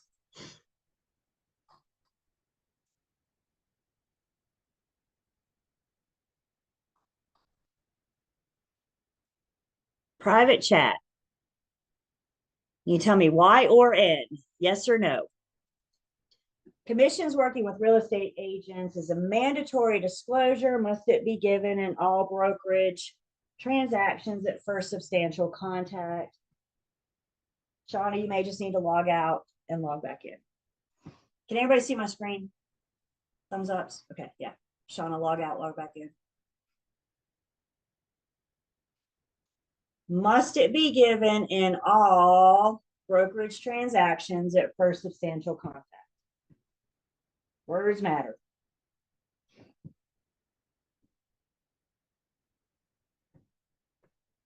Thank you.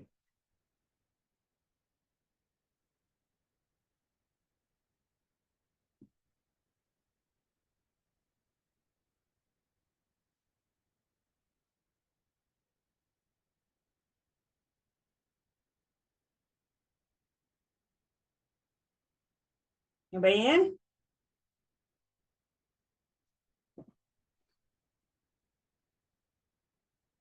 Given in all, y'all remember those absolute words. All means every single real estate transaction.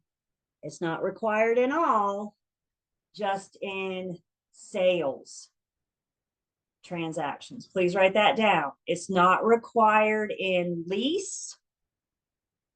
Thus, it's not required in all. See how they like to trick you? I mean, let's be honest. They're not tricking you. They're just making sure you understand this stuff. Questions on this one? Again, you got to care about property management until you get your license. Log out, log back in.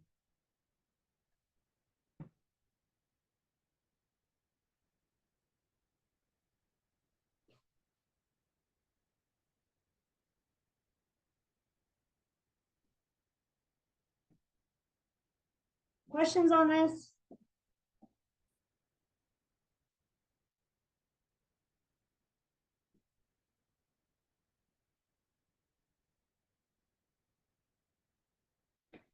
So this gets us through 7. Again, I got a few more things I want to do to review.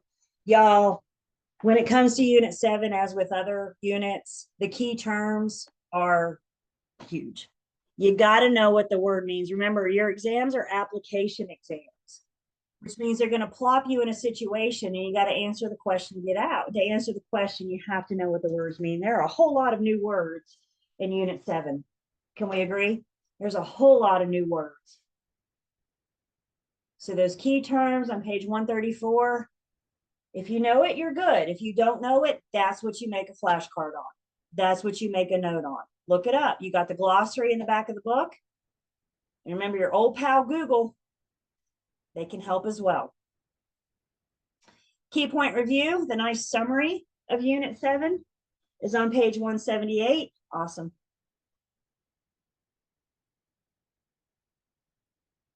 And then your student quiz on 182, that's the kicker. Remember, we're doing these quizzes, we're grading ourselves as we go. Use your T-bar. The number you got right divided by the total number of questions. I would shoot. I mean, 75 is the minimum. I would shoot for at least an 80. Give yourself some wiggle room.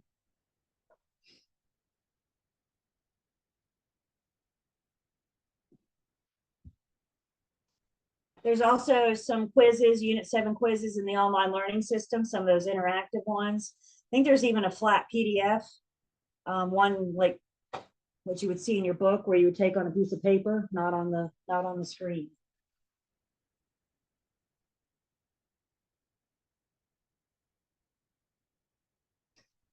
So let's look at a few things here. And one thing I want to do is introduce you guys to the North Carolina Real Estate Commission's website, ncrec.gov. If you don't remember that, just start Googling North Carolina Real Estate Commission. I promise it'll come up. There is a plethora of information on the commission's website. Now we're just introducing you to it. I don't want you guys spending your study time exploring this website, but use this as a tool. Once you get licensed, you come into post-licensing. We're going to spend more time on the commission's website. We're going to have to come back here a few more times to show you a few things. Like I said, I don't think it hurts you to kind of poke around and see what all is in here, but y'all promise me you're not spending all your study time in here, right? Kind of that balance. With that being said, I do want to introduce you to a couple tabs, or one tab specifically. And if we look under resources, we have just that. And the very bottom here is a video library. Everybody with me so far? Resources and then video library. And you can see we have several different, for broker license applicants, you may want to check this out. This is the process we're going to talk about. But specifically, I want to look at the video library for brokers.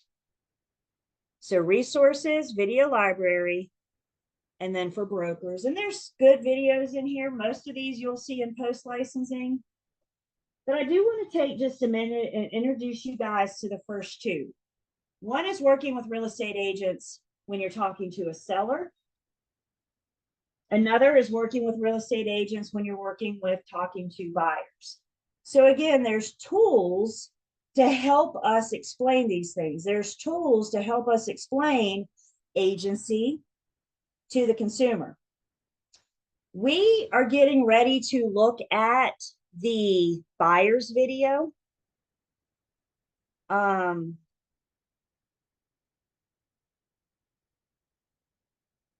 Make sure I hit the button. Hang on just a second. I gotta stop sharing just for 1 second.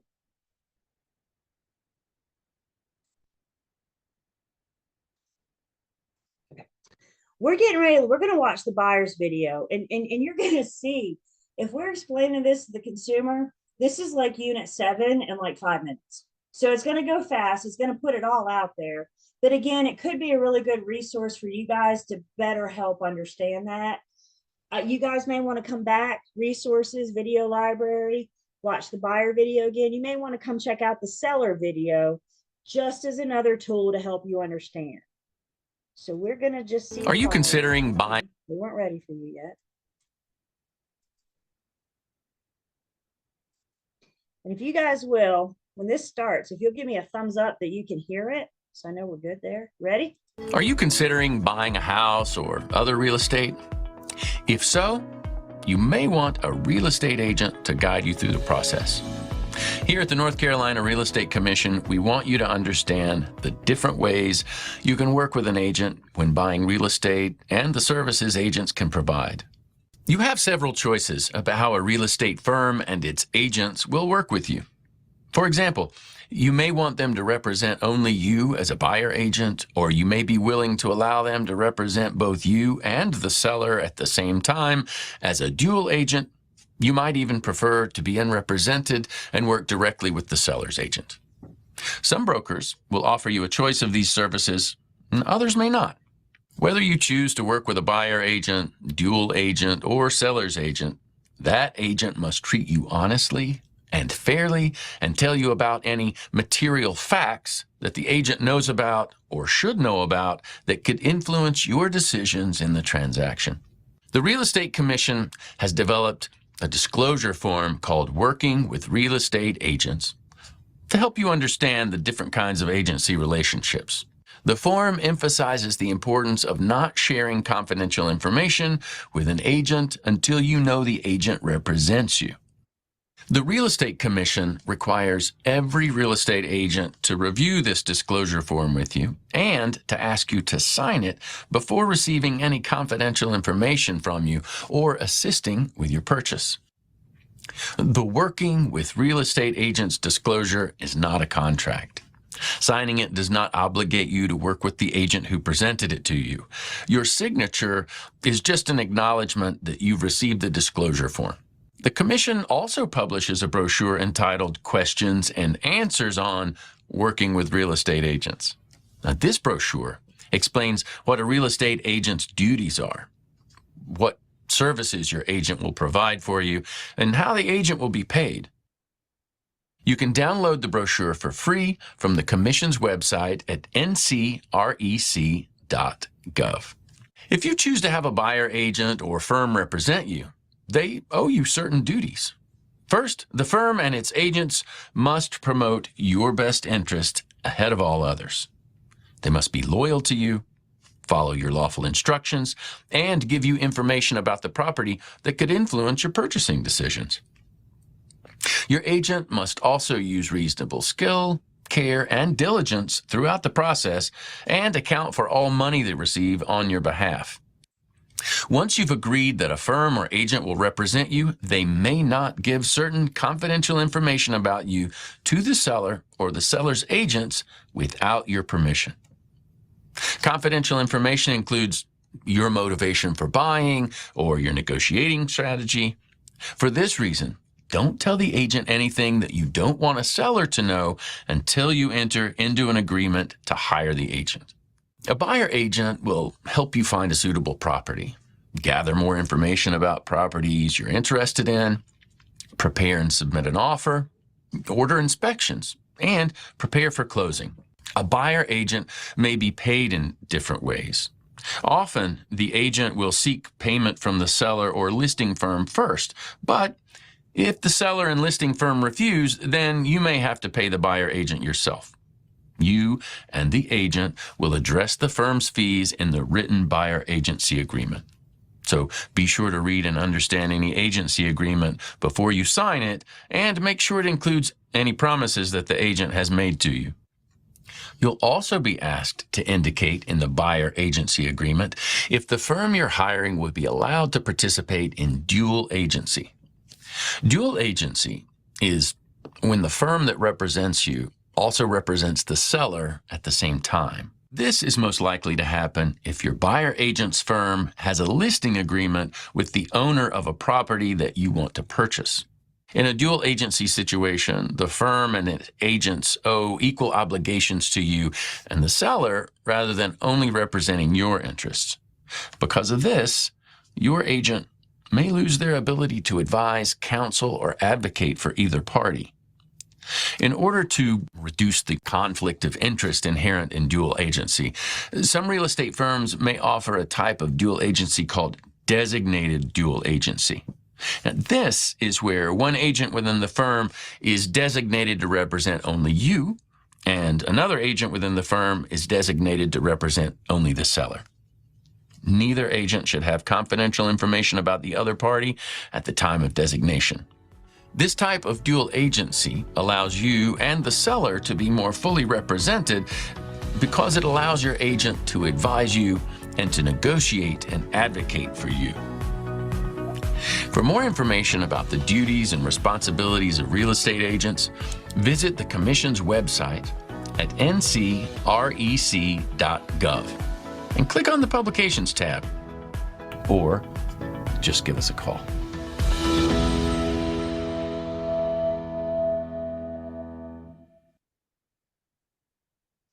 So put yourself in the consumer's shoes. They just pretty much went through Unit 7, where we say 5 minutes and 42 seconds. Is that a lot of information as a consumer? Is that a lot of information trying to grit it, trying to grasp it?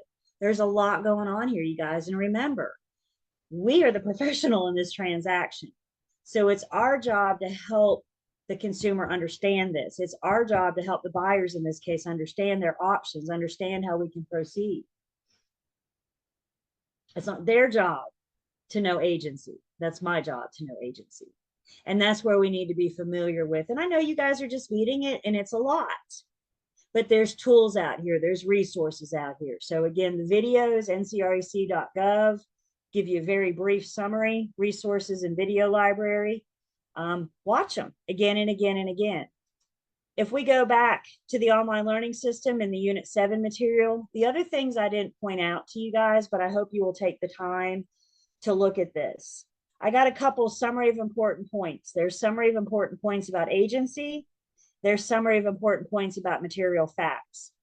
These came straight from a CE class a couple years ago. That's what the Gen Up means. It's an update course. It's a CE class. We're going to talk about CE, I promise. But just know, again, CE comes straight from the commission. So all these resources we're giving you are from the commission. They're the ones that offer this class. They're the ones that give you your exams. So use what they're saying. You could go out to Google and find all sorts of things about agency. But I can't validate the internet. You know what I'm saying? So I can't tell you if you're even in North Carolina, if you're looking at the right thing. So please utilize the online learning system, utilize these supplemental documents, the supplemental information. I'm such a big fan. The more times you hear it, the more exposure you have to it, the better it's going to click. And that's what we need. We need it to click. And it's not a one and done. If you're sitting here right now, I don't understand it, I think you're doing it right. That means you got to go back and do it again and again. You got to use these resources. You got to make sure we understand this. Questions or comments?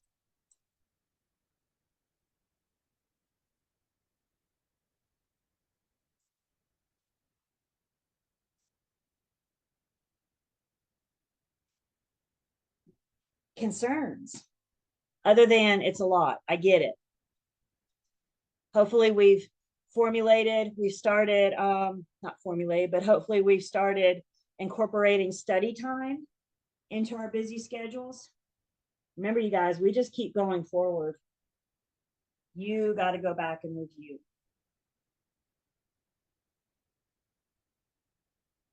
And there's a lot going on in Unit 7, for sure.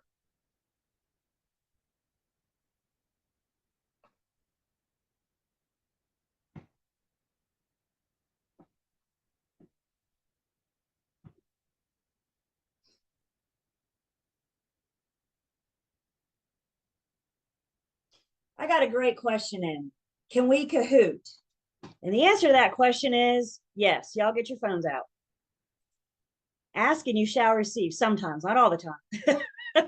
But in this case, yes, we can Kahoot.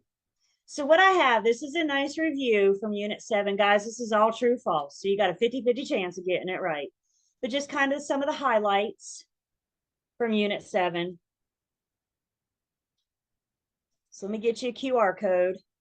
If you're going to the website or the app, it's loading your game pin. There it is, 116-6722. The fastest, easiest way to get to it is to scan that QR code.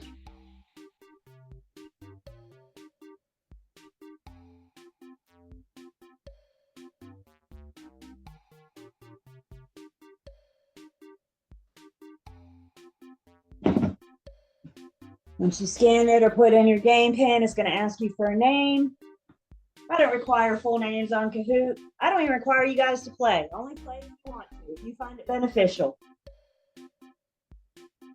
If you don't, just sit back and play in your mind. Some of us like the competition.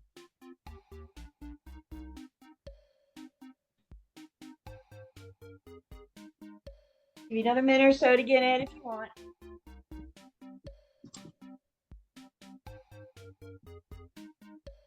Not a minute or so, moment.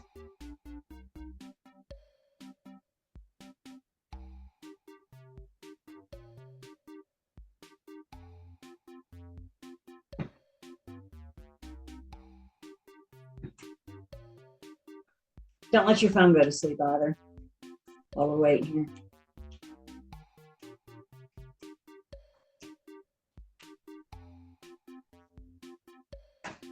Is everybody that wants to play on your phone?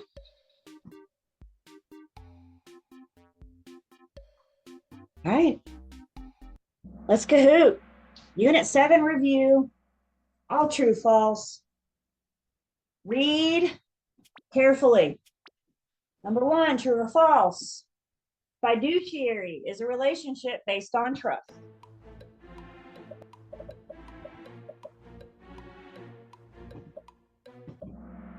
Boom. We got that one, didn't we? Fiduciary is a relationship based on trust. The principal / client should know when we enter into this relationship that they can trust us. Fiduciary is owed to the principal client. We're forming this relationship. They should trust that I have their best interest. They should trust that everything I do is because it's best for them. That's what it means to be a fiduciary. That's what it means to be in a relationship with a client or a principal. Used interchangeably. Questions on this one?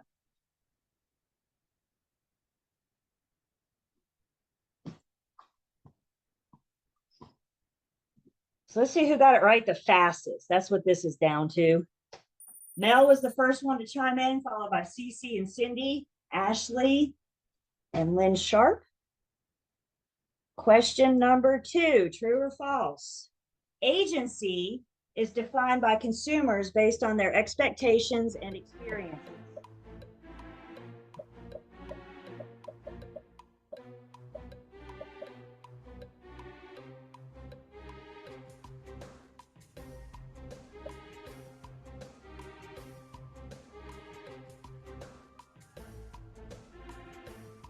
Seconds.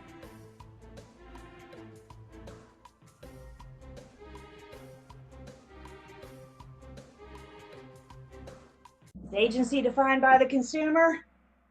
Nah, could you imagine the madness? It is the common law of agency that defines agency. The common law of agency is derived from how we treated a king back in England back in the day. From there, it has grown from contract law, court cases. You can almost bet if something comes out of the court, then our rules are going to change, our laws may change. Agency is also defined by North Carolina license law and by North Carolina Real Estate Commission rule. Law, rule, contract, courts, etc. Questions on this one?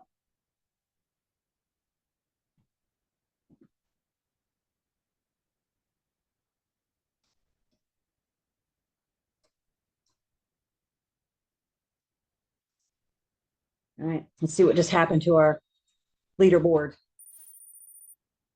Flavia's on top this time, followed by Talia and Allison, Cece and Hill.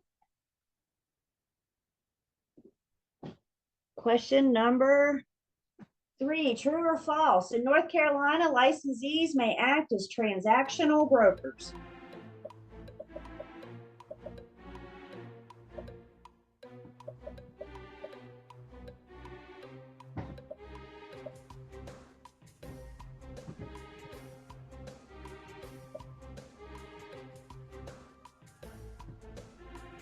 Ten seconds.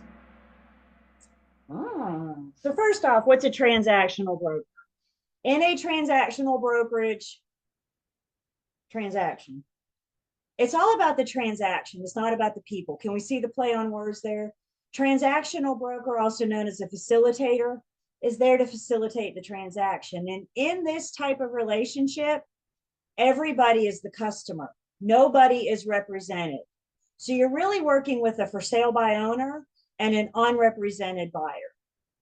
In North Carolina, for us to be involved, somebody has to hire the firm. It may not be your firm, but somebody is represented by a firm. Let's go back to our seller sub-agency for a second. The seller hires the listing firm. They allow the buyer to hang, or the buyer's agent to hang out over there with them. So while you may be a seller sub-agent working with a buyer customer, the seller has hired the firm. And in North Carolina, somebody's got to be a client. May not be your client, but somebody's got to be a client in order for us to get involved. What questions do I have on the transactional broker?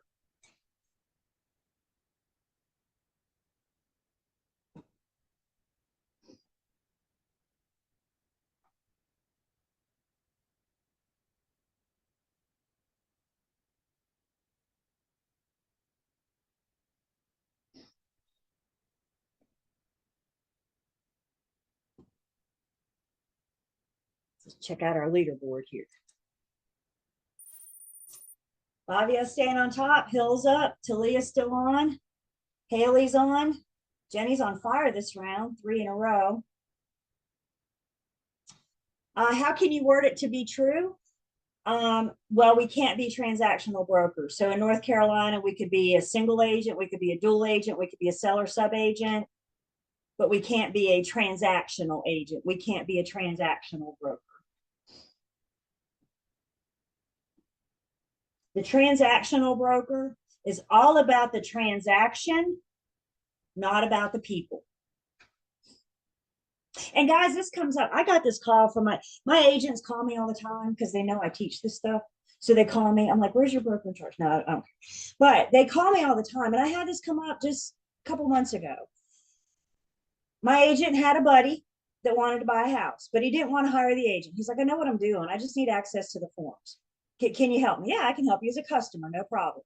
I got the forms. I'm a lot cheaper than an attorney. So yes, I can help you as a customer.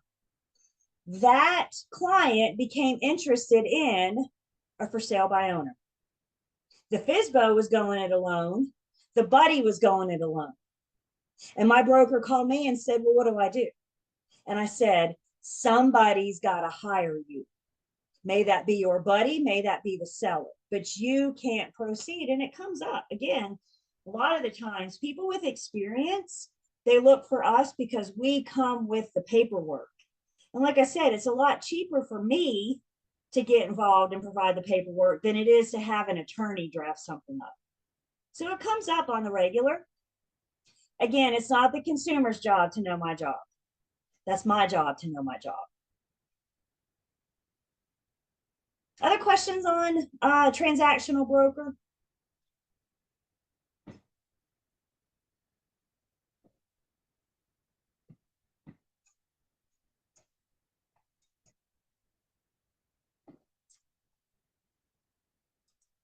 Question number 4, true or false? An agent must be loyal and obedient to a customer.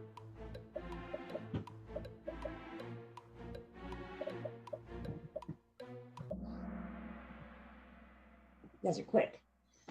What do we owe the customer? Let's do this together. Everybody ready? What do we owe the customer? Honesty, fairness, and the disclosure of material facts. What does the client get? The client gets OCAR, which includes obedience and loyalty. Customer versus client. The client is the one that hires us. In Unit 8, we're so close to getting into those agency relationships. Contracts, I should say. Agency contracts. Questions on this one. Customer gets honesty, fairness, and the disclosure of material facts.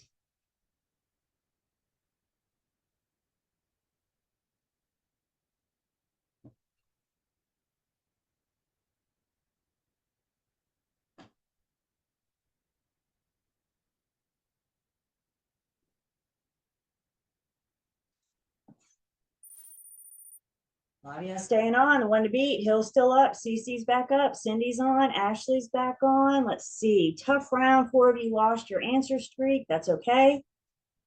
We can get that answer streak back. Question number 5. True or false? Dual agency involves 2 firms helping buyers and sellers through a transaction.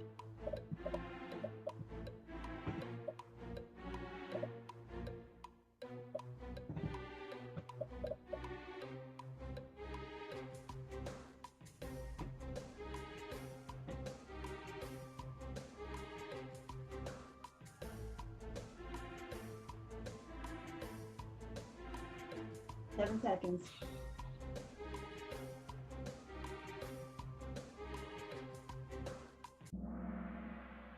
What's wrong with this one? What makes it false?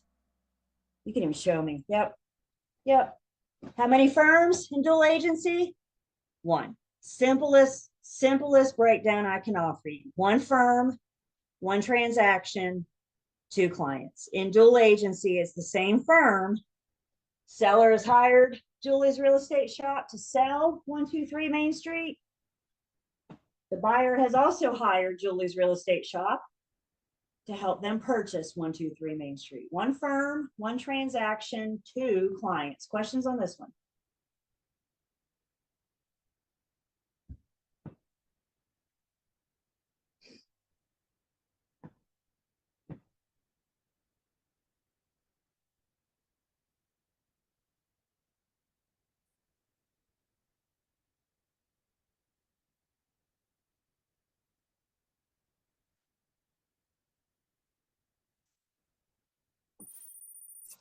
Fabia's on fire now, y'all. Cece's up, Ashley's up, Hill's still on the board, Cindy's still on the board. Fabia's got her highest streak. 5 in a row on fire. Number 6, true or false? A provisional broker can be in dual agency with their broker in charge.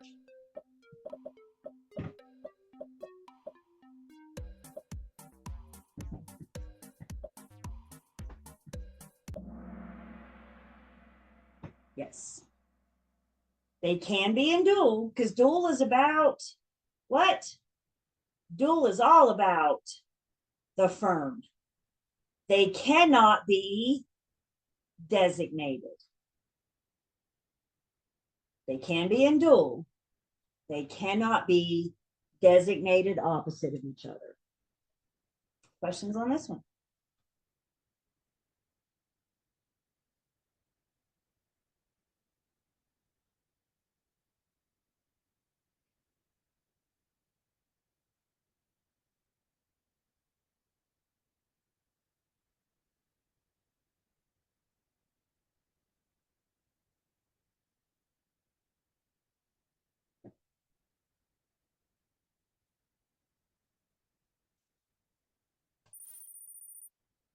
Fabia's staying up there. Ashley's up. Talia's up. Allison's up. Jenny's up.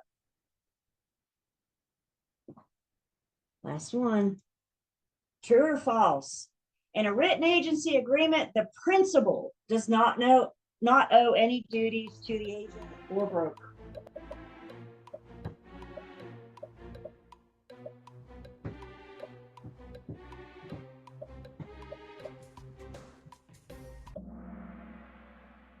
Good job, you guys.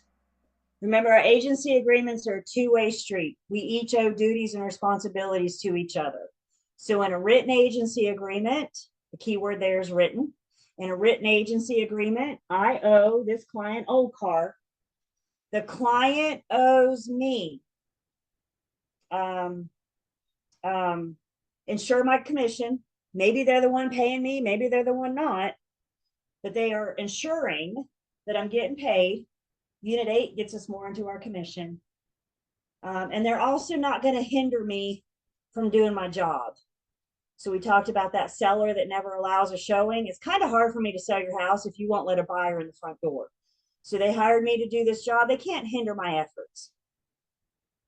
So there are duties and responsibilities that go both ways. It's called a bilateral contract. We're going to actually define that in Unit 9. Two-way street. Questions on this one?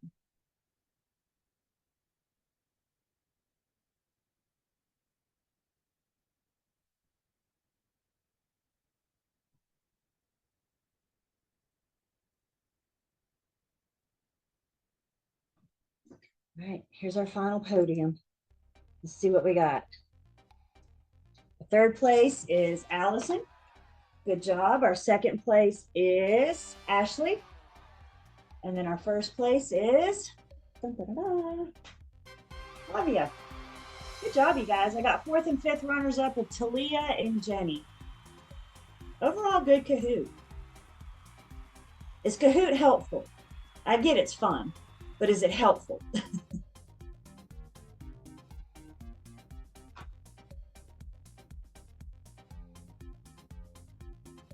Questions? Please spend time with Unit 7. That's what I have to say. Please spend time with Unit 7. Remember, we're recording. You have the kind of the supplemental material in Unit 7 to help us better understand it. I get that the book is about as boring as it comes. I get it. I've seen the book too. I know. And that's why you may want to utilize the videos, may utilize the supplemental materials in the online learning system. We all learn differently. So if you're an auditory learner, jump on those YouTube videos, put earbuds in and listen to me wherever you go. If you're a visual learner, get in the book, get in the online learning system. Hopefully you're finding your rhythm here as we keep moving forward.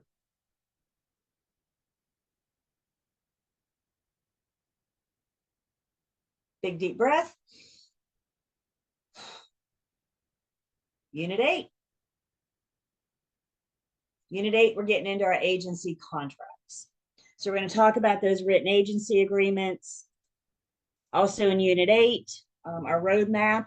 Again, we're getting into those agency contracts, those written agency agreements. We got another act we need to discuss. This is the North Carolina Residential Property Disclosure Act. These are actually seller forms. Seller has some certain documents that they have to provide to the buyer.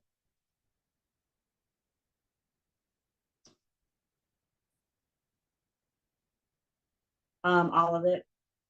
But the comments are, remember, a lot of the comments talk about things that we talked about in 7 and 8 as well. So the comments kind of serve as a dual purpose, but yeah, it's all testable. Also in Unit 8, we're going to get specifically about working with sellers. So we're going to talk about that listing appointment, what we need to gather to get ready for it. We're going to talk about meeting with buyers and what our roles are with each. What are we going to do to assist these buyers and sellers? And then the last piece of Unit 8, we get to pick up our calculators again. It's been a few units since we've calculated, right? But in Unit 8, we get to calculate again. But this math, this is fun math, because this answers the question, how much am I going to get paid when this closes? So we're going to learn how to calculate your commission. We're also going to learn how to help the seller calculate their net. Seller net is how much are they going to get when you sell their house? Do you think that's a question that comes up often? You better believe it. You better believe it. So helping the seller calculate their net. We will not get to the math today.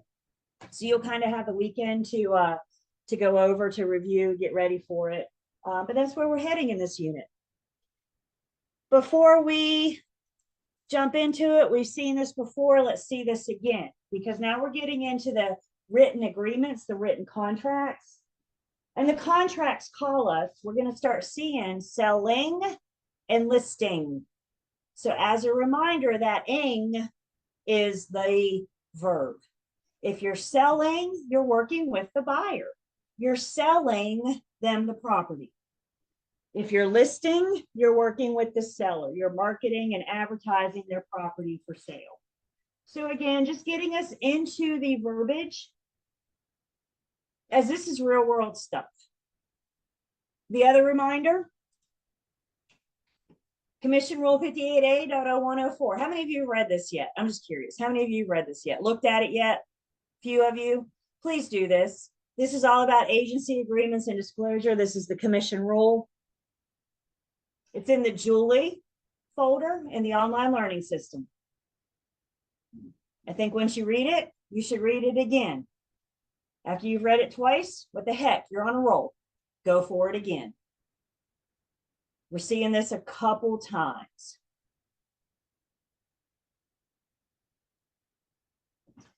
So getting into Unit 8, starting on page 186, specifically talking about our written agency agreements.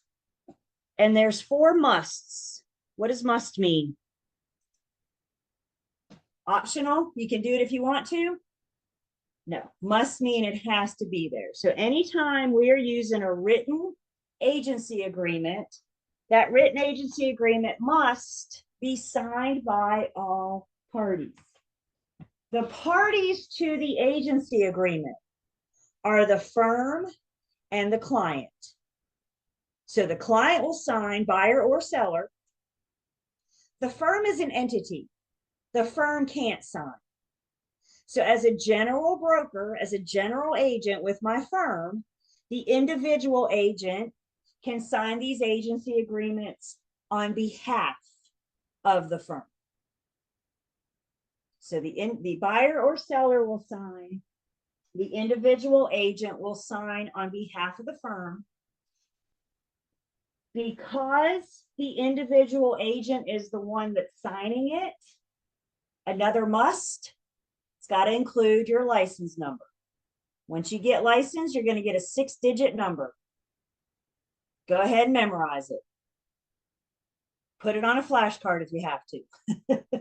You're going to use that 6-digit number anytime you're doing anything for real estate. So you'll get your license number. Also, our written agency agreements must have a definite end date. We cannot have an open-ended agency agreement.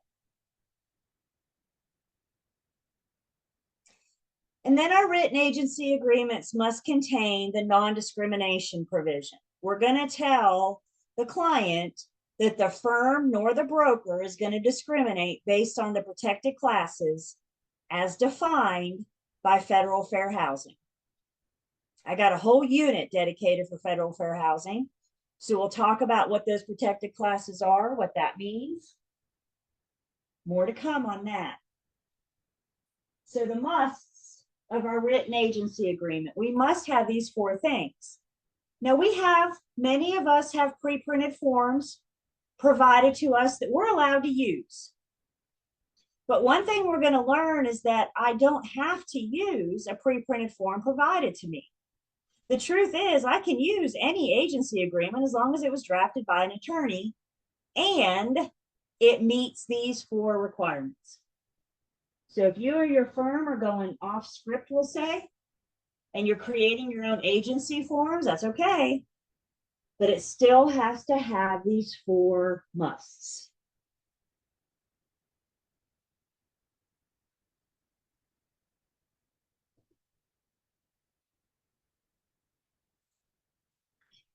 Agency agreements are employment contracts. Somebody is hiring the firm to do a specific job. Specifically in this unit, we're going to look at our listing agreement where the seller hires the firm to list their property. We're also going to look at the buyer's agency agreement where the buyer hires the firm to help them purchase a property. Agency agreements are employment contracts. We're being hired to do a job. All employment contracts, put real estate aside for a second, pretend real estate doesn't exist.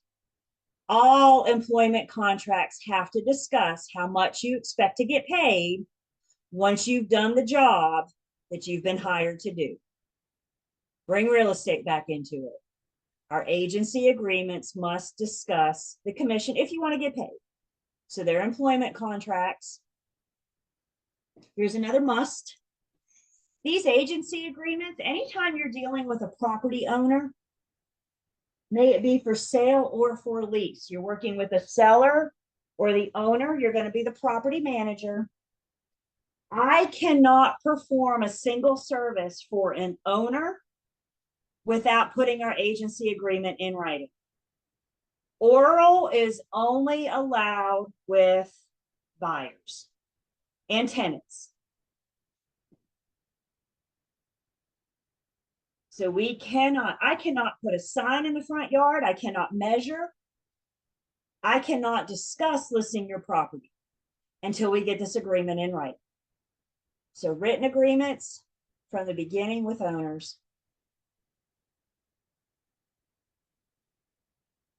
And understand too, these agency agreements, you guys, these are legally binding contracts, which means they have teeth, which means if either party doesn't do what they promised to do, there could be legal ramifications. We're legally bound to each other. Questions so far?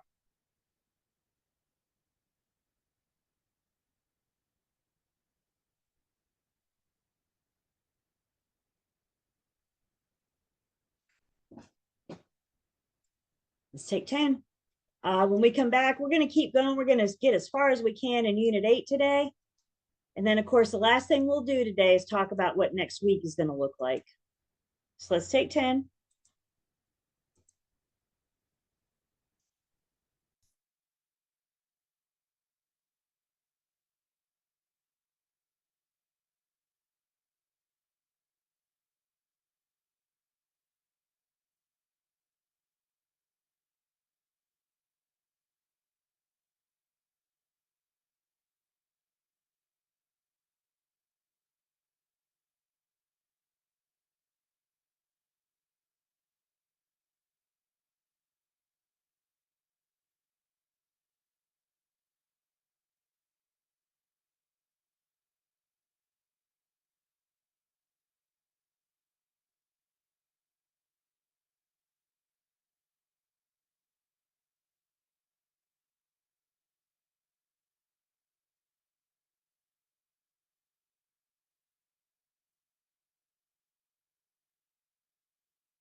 And we're back.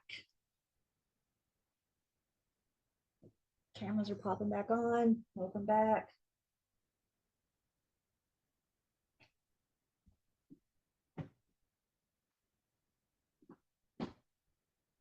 So I am going to take attendance.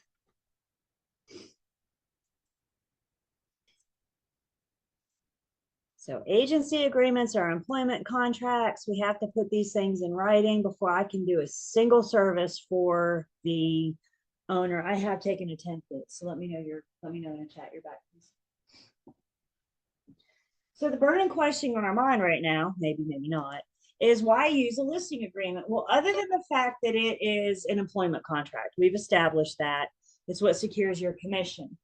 But the other reason why we use listing agreements is because it creates inventory. As a salesman, I need a product to sell. If my firm currently doesn't have any listings, what do I have to sell? Nothing. So what kind of salesman am I, right? It's kind of hard to be a salesman if you don't have a product to sell. So not only do our listing agreements create inventory, but they also authorize us to put our listings into the multiple listing services. And once our listing goes into the MLS, which we will define in just a minute, once that listing goes into MLS, what we agree to is to all pool our listings together. We agree to make that inventory available to other members of my multiple listing services. There's Triad MLS, Triangle MLS, Charlotte MLS, there's High Country MLS. I don't know what they call it down at the coast, but there's MLSs throughout the state. And that listing agreement allows us to pool our listings together to create inventory. So now I went from my firm doesn't have any listings, but because we use the listing agreement, because everybody else uses a listing agreement, I think last time I looked at MLS, there was just a hair over 4,000 things for sale in the MLS. Am I a better salesman now that I have 4,000 things to sell, 4,000 things on my shelf than what I was when I didn't have any? So it's an employment agreement, but it also creates inventory by allowing us to pool our listings together. So let's kind of back up for a second. Again, we'll get into specifics about working with sellers and buyers, but we first need to have a conversation about how we're going to get those buyers and sellers. And actually, I might have just misspoke. We have to have a conversation not about how we're going to get them. Remember, my job's not to teach you guys how to be an agent, but there are a couple of things that we can't do to solicit business. So we're going to talk about the things that we can't do. First off, National Association of Realtors. If you join NAR and become a realtor, once you get your license and affiliate with your firm, you are held to their code of ethics. And part of NAR's code of ethics says, I cannot solicit somebody else's active client. So if I see a home for sale in the MLS, it's not like I can call that seller and say, I don't think your agent's doing a good job. Fire them and hire me. Code of ethics says we can't do that. Has anybody ever been to an open house and you've had the agent ask you, are you working with a buyer? I'm sorry, are you working with an agent in the open house? You know why they're asking you that? They want to know if you're fair game. If you say, yes, I'm working with an agent, hands off. If you say no, maybe we can talk about this. Once I find out that somebody's already working with an agent, I have to respect that. So what if I don't join NAR? What if I don't become a realtor? Well, we're still going to follow these same rules. It may be considered torturous interference, which is just wrongfully interfering in somebody else's business. So whether you join NAR or not will depend on your firm. But just know, even if you don't join NAR, we still can't solicit somebody else's active clients. Once we know they're working with an agent, hands off.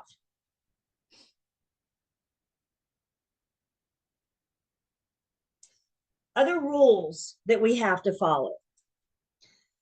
The do not call rules. One way to get business might be to cold call. What do I mean by cold call? Pick up the phone book or look up 411.com and start looking for people to call.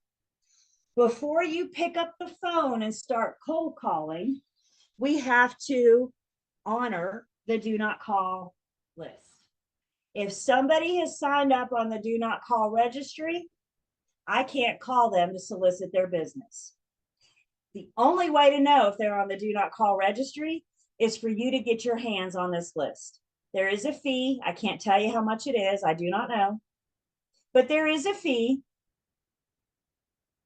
You get this list, and then you have to correspond it with your cold calling, who you're going to call. Maybe you want to solicit a certain neighborhood. For example, before you start calling, we need to get our hands on the do not call registry. If the number you think you're going to call to solicit business is on the do not call registry, they've told us no, they don't want solicitation via phone. There are a couple exceptions to this rule. If you want to call a former client, somebody that you had a previous relationship with, we previously were in an agency agreement, because we were a former client, because we had a previous arrangement, whether or not this client is on the do not call registry, I can call them for up to 18 months after our relationship is over. So our agency agreement ends today, for example. I can call you for up to 18 months or until they tell me to stop calling. And that's what that little asterisk means. I can call up for up to 18 months after the relationship or until they tell me to stop calling. If I get a consumer's phone number on a soft inquiry, examples of that, somebody fills out your website, contact me information, and they provide their phone number. What if they come into your open house, fill out your open house registry, and include their phone number? That's what we mean by a soft inquiry. If they provide you your phone number, whether or not they're on the do not call list, as long as they provide it, I can call them for up to 3 months after the soft inquiry or until they tell me to stop calling. Do we hear a common theme here? As soon as they say, stop calling me, I've got to honor that. Do not say, well, I still have 17 and a half months. No, as soon as they say, stop calling me, we've got to honor that request. The other exception here is if you have a for sale by owner, more likely, I should say, if you have a buyer interested in a for sale by owner. We can contact the FSBO on behalf of that buyer client. Hear me, I'm calling on behalf of my buyer client. I'm not calling to solicit the listing. I need you to have a serious buyer. This isn't you and your BFF trying to conspire for you to get in the front door. You have to have a serious buyer. The FSBO wants to sell their home. So I have a buyer interested. Don't I owe it to both to call and get that information? You need a serious buyer. You're calling on their behalf. You're not calling to solicit. So these are the exceptions, you guys. And anybody else, and maybe you're not going to go cold calling. Maybe that doesn't seem ideal to you. Maybe it does. Again, we're not getting into what you specifically are going to do. We're getting into what you can and can't do. Calling people on the do not call list that are on the do not call registry, you're looking at fines of up to $10,000 per violation. I don't know what the do not call registry goes for, but I promise you it's not $10,000. It is worth the minimal fee to get your hands on that registry so you can correspond it to the numbers that you want to call. If somebody's not on the do not call list, call them until they tell you to stop. Questions about the do not call registry?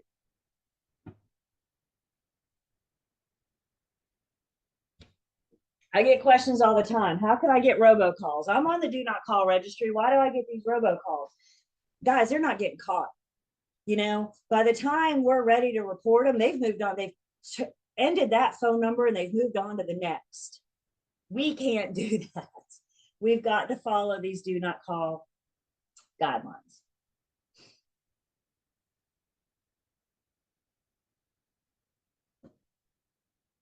So I told you can't solicit somebody else's active clients. You got to honor the do not call registry. Your book talks about the Can Spam Act, which you're not going to be tested on, but it's just about emails. And basically, what that says is when you get an email, you got to give them the option to unsubscribe.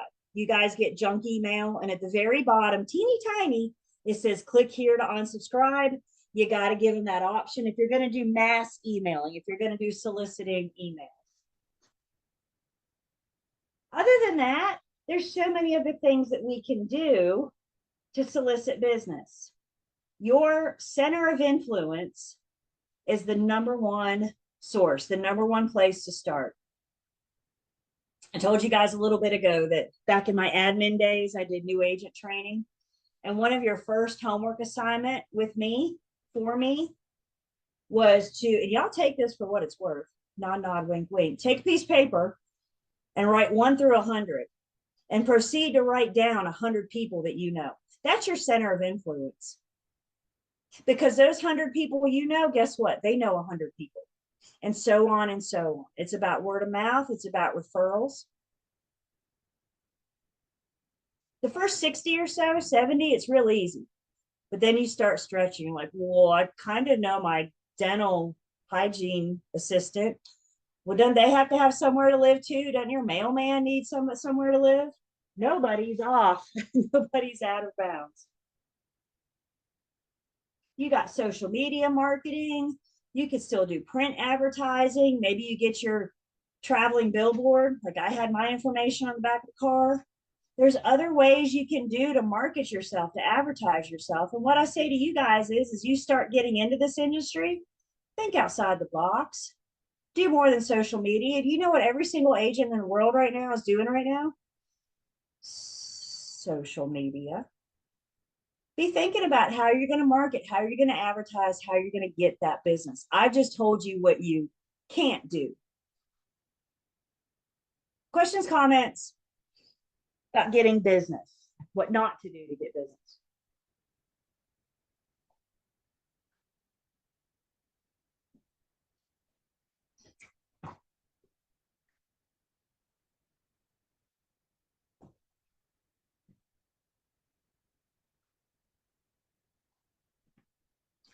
When you're thinking of your, excuse me, thinking of your center of influence, don't forget those out of state family members and friends. Remember, I can only practice real estate with properties that are located in the state of North Carolina. But if I have an active license, I can refer business to agents in other states. Agents in other states can refer business to you. We just need an active license. And if you're referring business to another state, you can't go into that state to conduct business. Your license only allows you for properties located in North Carolina. So when your family member from another state says, can you help me? Your answer is yes, but it's going to be in the form of referring.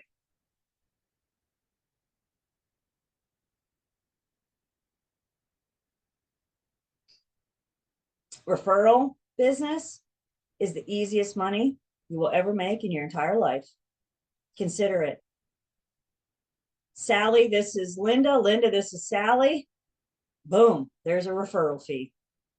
I can't get involved because I don't have a license there, but I connected, I introduced. How much are you going to get? That depends on your firm's policy. We got to agree to that. More on your commission compensation. Questions?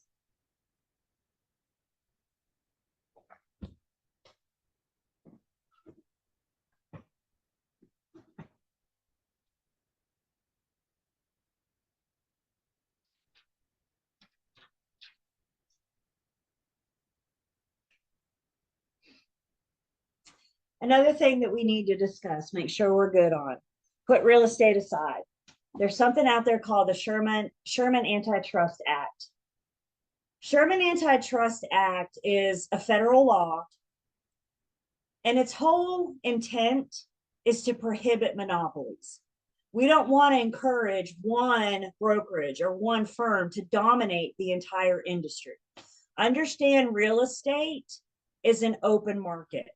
Everybody is welcome to play on this playground. We cannot try to prohibit or eliminate those people from playing. Specifically of the Sherman Antitrust Act that relates to real estate, we cannot engage in the practice of price fixing. When it comes to our commission, when it comes to referral fees, whatever the firm is going to charge buyers, sellers, referral fees, it's all up to the firm's policy. Price fixing is indicating that commission is set, that commission is standard across the board, and it's not. Each firm has its own policy. How much are they going to charge? Buyers, sellers, referral fees, etc. Price fixing was the gist of this whole NAR lawsuit thing. It's what started all of this. That's about as much as I'm going to say, because remember, you're not tested on the NAR thing. But as you learn more about it, once you get into the industry, still very much a hot topic out there in the real world. Once you get into the industry, this is what it's all about. Sellers felt that they were forced to pay a buyer's agent's commission. And sellers said, why am I paying for the competition? And so this whole thing came to be, and it's where we are today. What do you and I need to know? The commission is set by the firm. When you affiliate with your firm, they will tell you what they expect to collect when a seller sells or a buyer buys. Words matter, you guys. And when you're at these listing appointments, when you're at these buyer consultation appointments, I need you to be very, very careful in what you say. At some point in this discussion, the seller's going to look at you and say, how much are you going to charge me to list and sell my home? And your response is always, my firm charges X amount. Never say anything like all of us charge. Now you've just engaged in price fixing. The Real Estate Commission doesn't tell us what to charge. The National Association of Realtors, North Carolina Association of Realtors, local board of realtors, nobody tells us who or what to charge. It's all up to the firm's policy. And again, words matter. My firm charges X amount.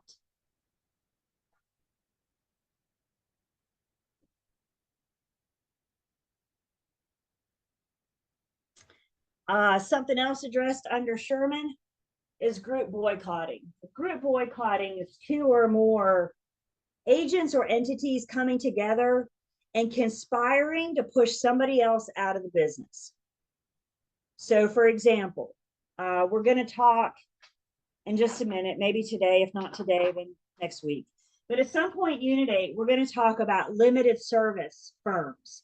Limited service firms may not offer all of the services that a full service firm would. They may charge less. Well, let's say once we learn about these limited service firms that you don't like the idea of that. You can't conspire with other brokers to drive them out of the business. Remember, it's an open market. We all have the right to play in the same playground. So just because they charge less, just because you don't agree with their business platform, you can't say stuff like, well, I'm not going to show any of their listings, or I'm not going to do business with limited service, for example. What if your buyer has a, I don't know, what if they're not pleased with the home inspection? You know, home inspector had a bad day. Anybody else ever have a bad day? Sometimes it happens, right? Home inspector had a bad day. Maybe the home inspector that this home inspector you've had a couple bad days with. I can choose not to recommend that home inspector to my future buyers. That's okay. What I can't do is go into the office and say, all right, you guys, home inspector, got to go. Let's all agree that none of us are going to use that home inspector. We're conspiring to drive them out of business. That's prohibited per Sherman. The last thing here is allocating the markets. You can also see that as dividing the markets. Again, my license says I can engage in any real estate transaction as long as the property is located in the state of North Carolina. I choose where I want to work. Maybe I choose to only work Guilford County. That's okay. That's my choice. Allocating the markets would be like, okay, I'm going to do Guilford and you're going to do Forsyth, and maybe we're going to team up and we're going to stick to the markets that we're strength. We're going to stick to the markets that we're familiar with. We can agree to do that. What we can't do, I can't look at you and say, Guilford's mine. Don't step foot in my county. Forsyth is yours. I'm not coming into yours. I have just as much right to go into Forsyth as you do to come into Guilford. You can choose where you go, but we can't divide the markets. We can't allocate the markets.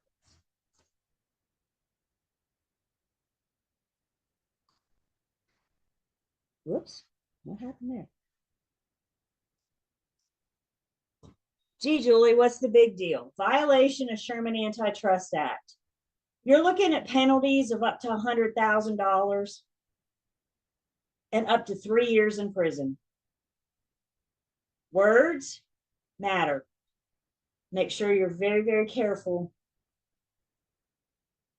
Specifically at that listing appointment, that buyer consultation. What do you charge me? Your answer is, my firm charges X amount. Questions or comments on Sherman?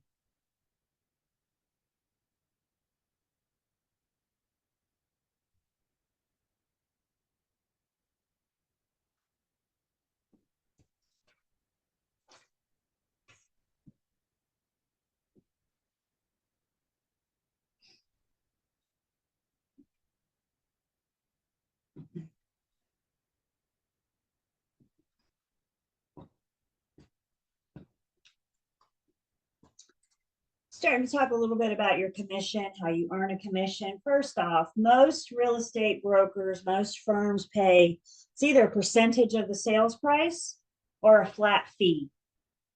It's all in the agency contracts, all in the agency agreements per the firm's policy. By the way, in a math problem, who can remind me what that word of means?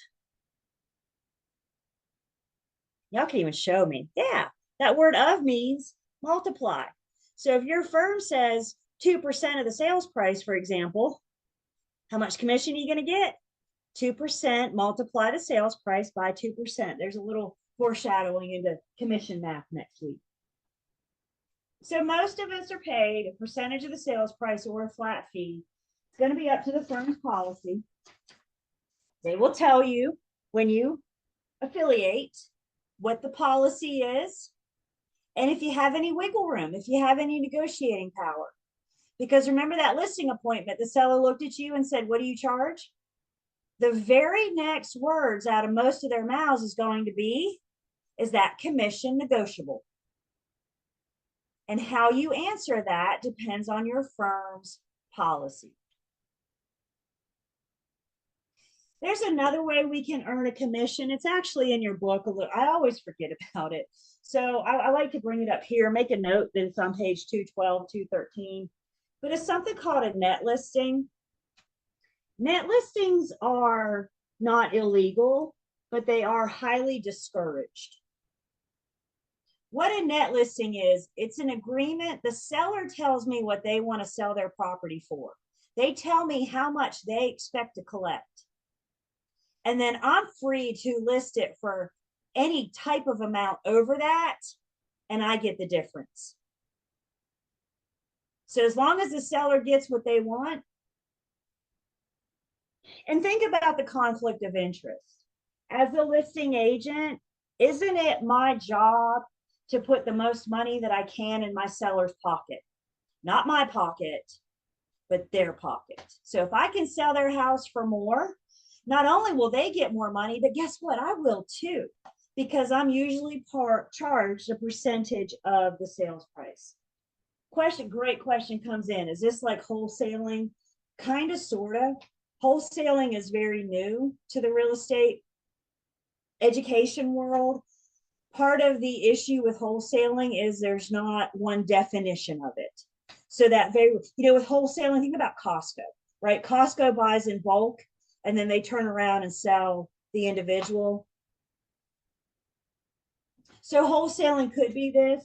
Focus on that net listing. The seller says, I need to make $80,000. So I do the math to figure out what I have to sell their house for to put $80,000 in their pocket.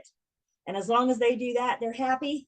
I'm going to list it for more and collect the difference. That's a net listing. It's not illegal yet, but it is highly, strongly discouraged because of the conflict of interest. Again, the more money I can get my seller, the happier they are. So when we talk about earning a commission, there's a couple pieces that you guys need to earn a commission. First off, you have to have a current license that's on active status. I know right now we don't know much about what that means. I promise you I will get there. We're going to talk about a current license versus expired. We're going to talk about an active license versus inactive. What you need to know right now, to be entitled to a commission, you have to have a current active status. Step one. The next step is you have to be affiliated with the firm that has the listing agreement. In other words, you have to be paid by the firm with the listing agreement, and or bring that seller, there's that three-legged stool again, the ready, willing, and able buyer. Somebody wants to buy, but they can't get loan approval. Are they able? No. So what do I have? Nothing. We have to have all three legs. They're ready to buy now, they're willing to buy now, and they're able to. So either you're affiliated with the listing firm or you're the one that brings the buyer. Procurement means if you followed the chain of events, you are the one that started the steps, started the activity to bring the buyer to this property, to bring the buyer to this transaction. Maybe you're the first one to show it to them. Maybe you were the first one to introduce them. You connected the buyer to that property.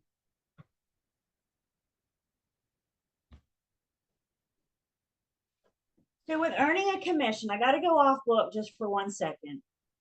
We just said you have to have a current license on active status. So going off book, the question on the table is, can you get paid if your license is inactive or expired? And this is a trick question. The answer to this question is, it depends. What does it depend on? Here's the deal.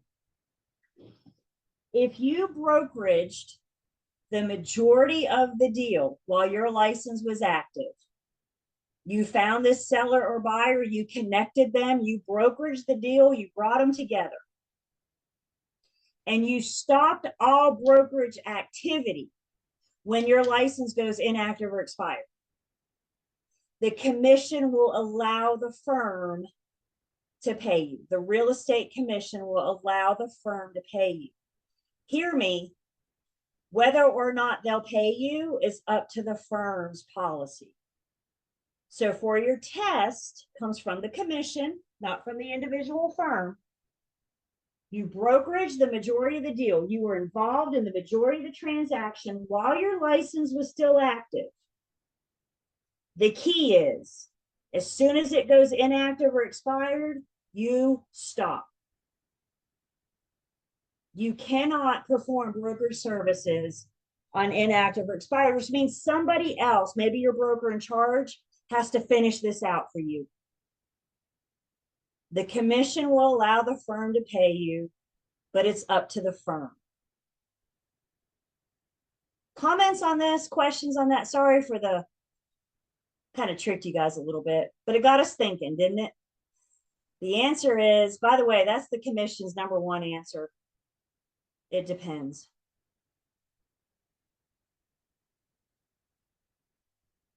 Questions so far? Anything on Unit 8 so far?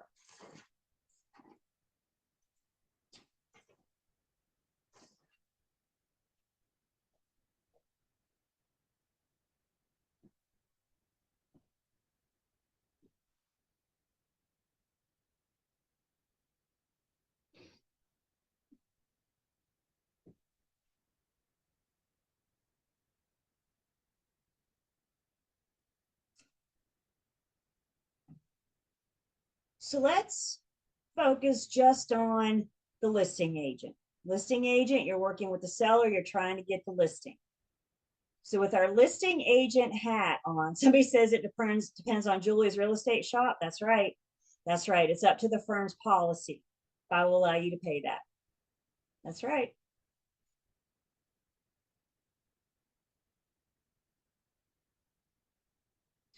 So you are a listing agent and you're hoping to get a listing. You've got a call from a seller that says, I want to sell. Can you come meet with me? And of course, your answer is, yes. You're getting ready for a pre-listing activity, a pre-listing appointment. Now, I need you guys to understand how you get the listing. It depends. Maybe the seller has already decided they want to use you. Maybe they know you or they have a recommendation to use you and they've already decided they want to call you and say, you got the listing. Maybe they're interviewing. Y'all, competitive listing appointments are a very real thing. And you may or may not know at the listing appointment if you're at a competitive listing appointment or not.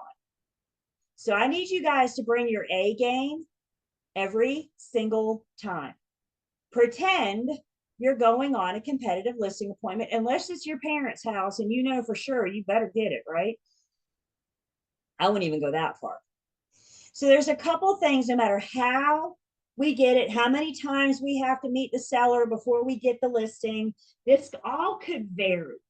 But bottom line, we're looking at the same activities. You get the call to potentially list something for sale. We've got to start our research. I need to learn as much of that home as I possibly can. I'm going to pull up the tax record. I'm going to pull up the GIS. I'm going to pull the deed to make sure the people that I'm talking to are the ones that are authorized to sell the property. I'm going to look at school districts, NCDOT, zoning. Remember all those things we talked about? I'm learning as much about the property as I possibly can. Ideally, let me say this. I'm even going to look, MLS has history. So I can look at MLS. If it's been listed before, I can see the history of that listing. Even with the history, I may not know what it looks like today, right? I know what it looks like when they bought it 5 years ago through MLS, but I may not know what it looks like today. So I'm learning as much about this. I'm driving around the neighborhood. I'm checking out other homes for sale in that area. Ideally, by the time I get to the listing appointment, the only thing I don't know is what the inside looks like.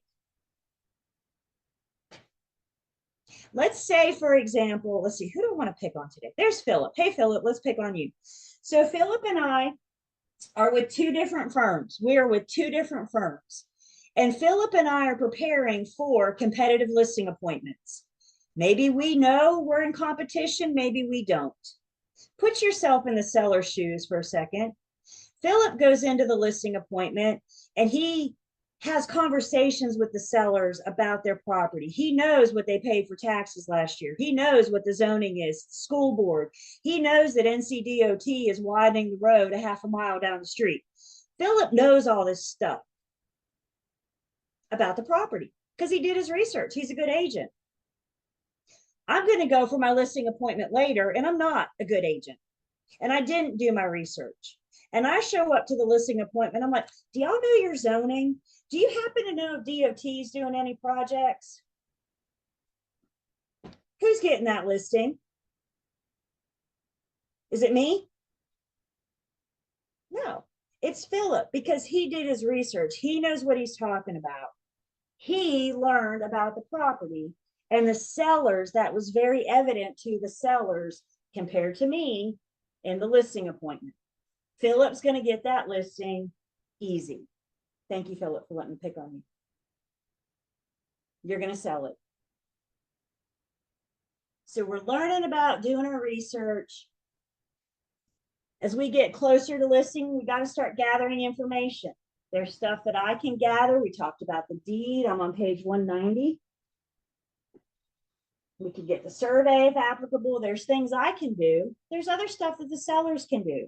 If they're in a covenant, if they're in an HOA, I should say, they could help provide me with the covenants. Maybe DOT has reached out to them and told them about the road widening project. If they had a survey done, we're all working together. This is a group effort to sell the seller's home. So we're gathering information, learning about the property. Remember that duty to discover and disclose material facts. So I'm discovering. I'm in discover mode right now. And the seller can assist. Some things the seller has access to.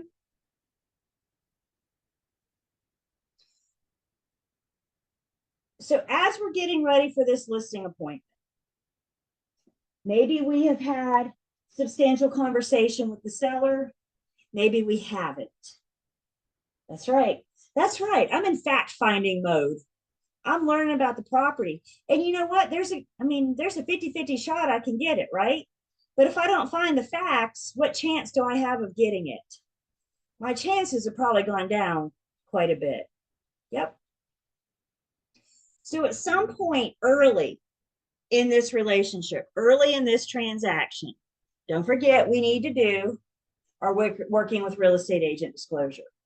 If you haven't done the disclosure by the time you have the first meeting, then we have to do it before we start gathering information or before they start volunteering. So like we said earlier today, y'all, the seller, this is their home. They're proud. And when you show up, they want to give you the grand tour. They want to show off. That's great. I cannot wait to see your home. But before we do, we got to sit down and we got to have a discussion about this working with real estate agent disclosure. They need to know that I don't owe them confidentiality if they don't hire me. Remember, Philip's the one that got the listing. What if because I'm not a good agent, so what if I didn't do my disclosure and the seller shared all sorts of stuff with me? Philip gets the listing, and then I later bring the buyer. Don't I owe it to my buyer client to share all that stuff that I gathered from the seller? We got to give them that warning. We got to give them that heads up and let the seller know.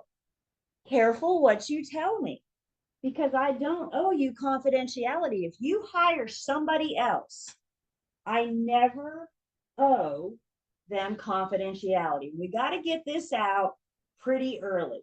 We got to get this out pretty early in the relationship.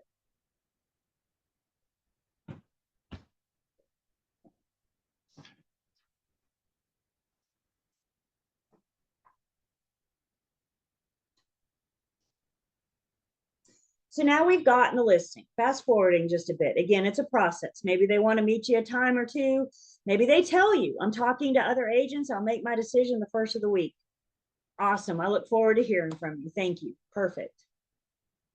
But now it's the first of the week. We find out we're getting the listing. Yay.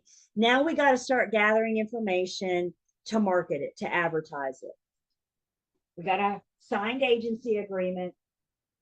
But at some point, we need to go through with the seller and inspect the property. Having conversations about red flags, things that stand out to you.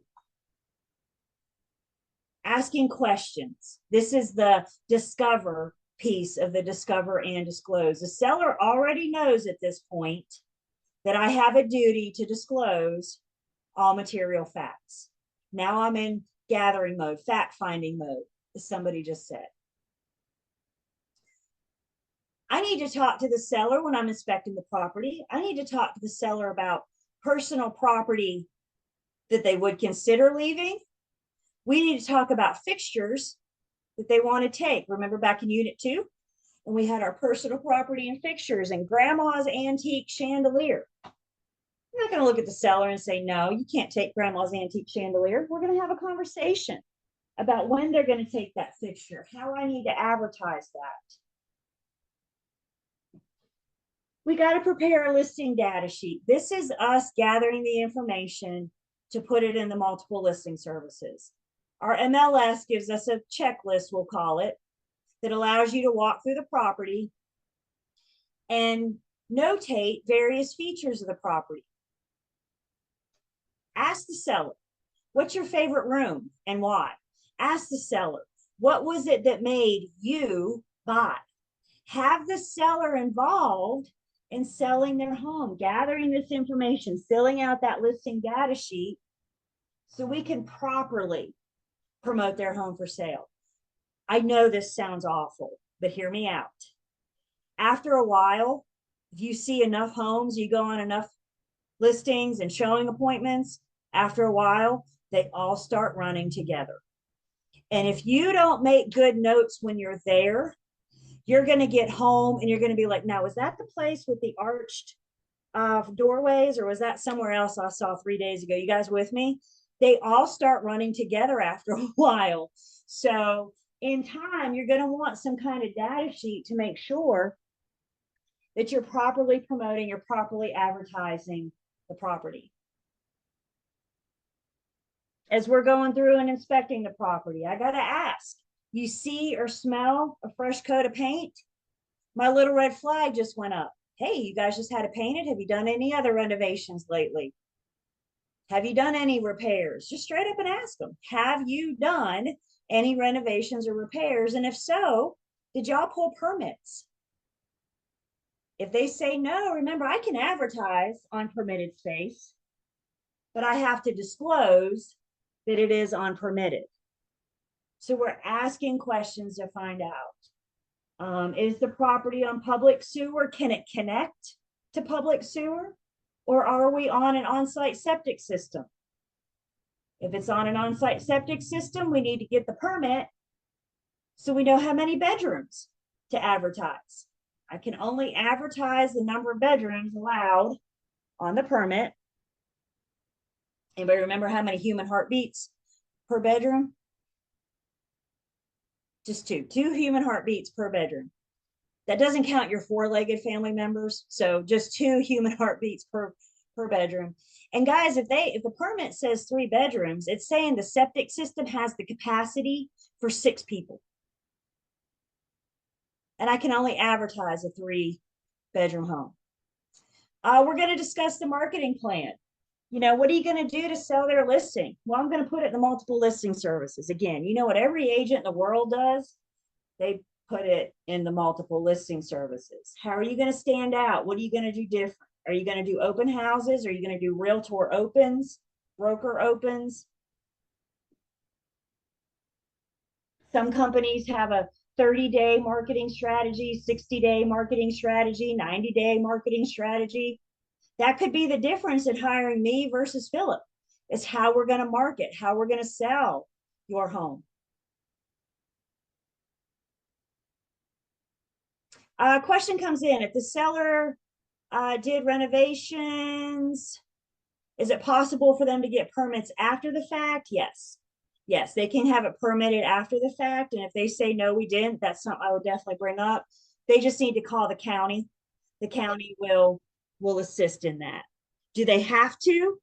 No, but at least we have it that I suggested. At least we have it that I recommended that they have it permitted after the fact.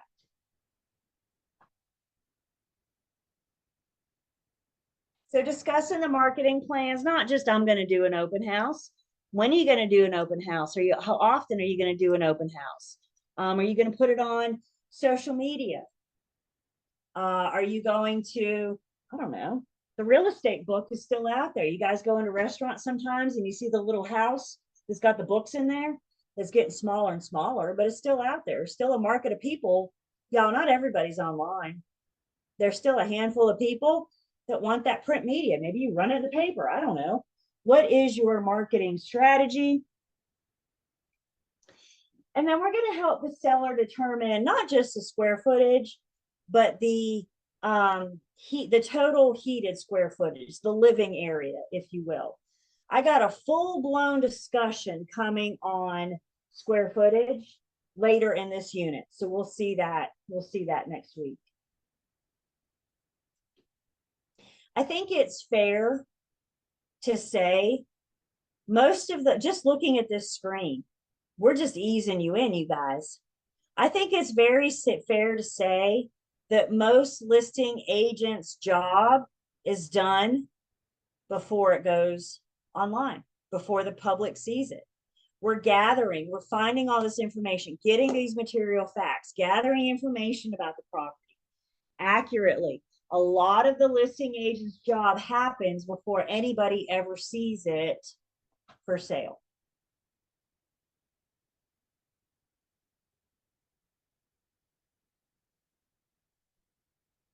Questions?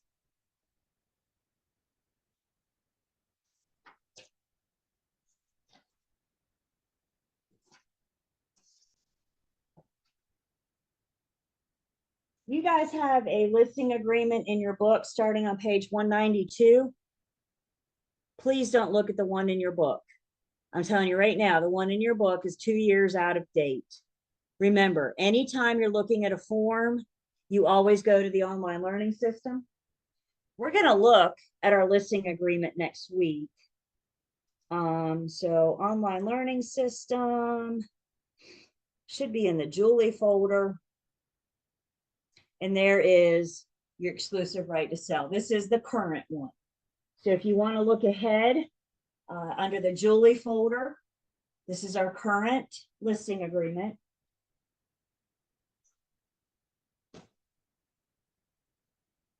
So before we go, let's talk about next week.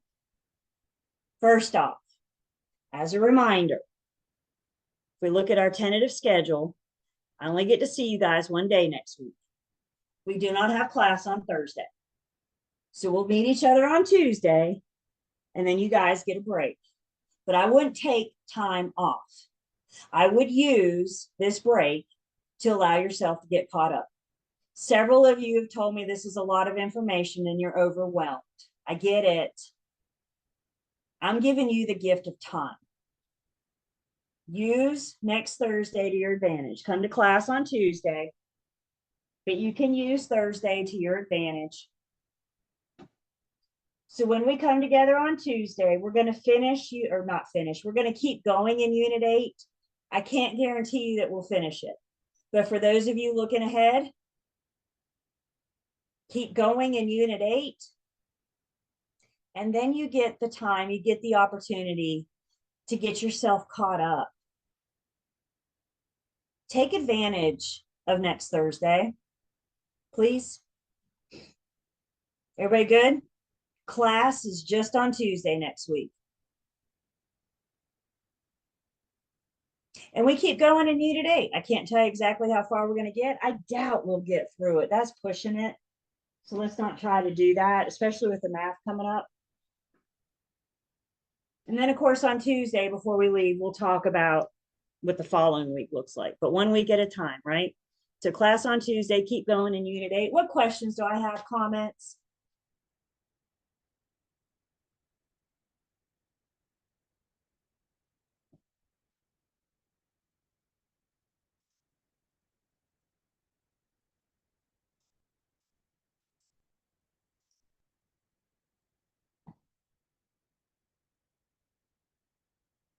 That's what I got for today.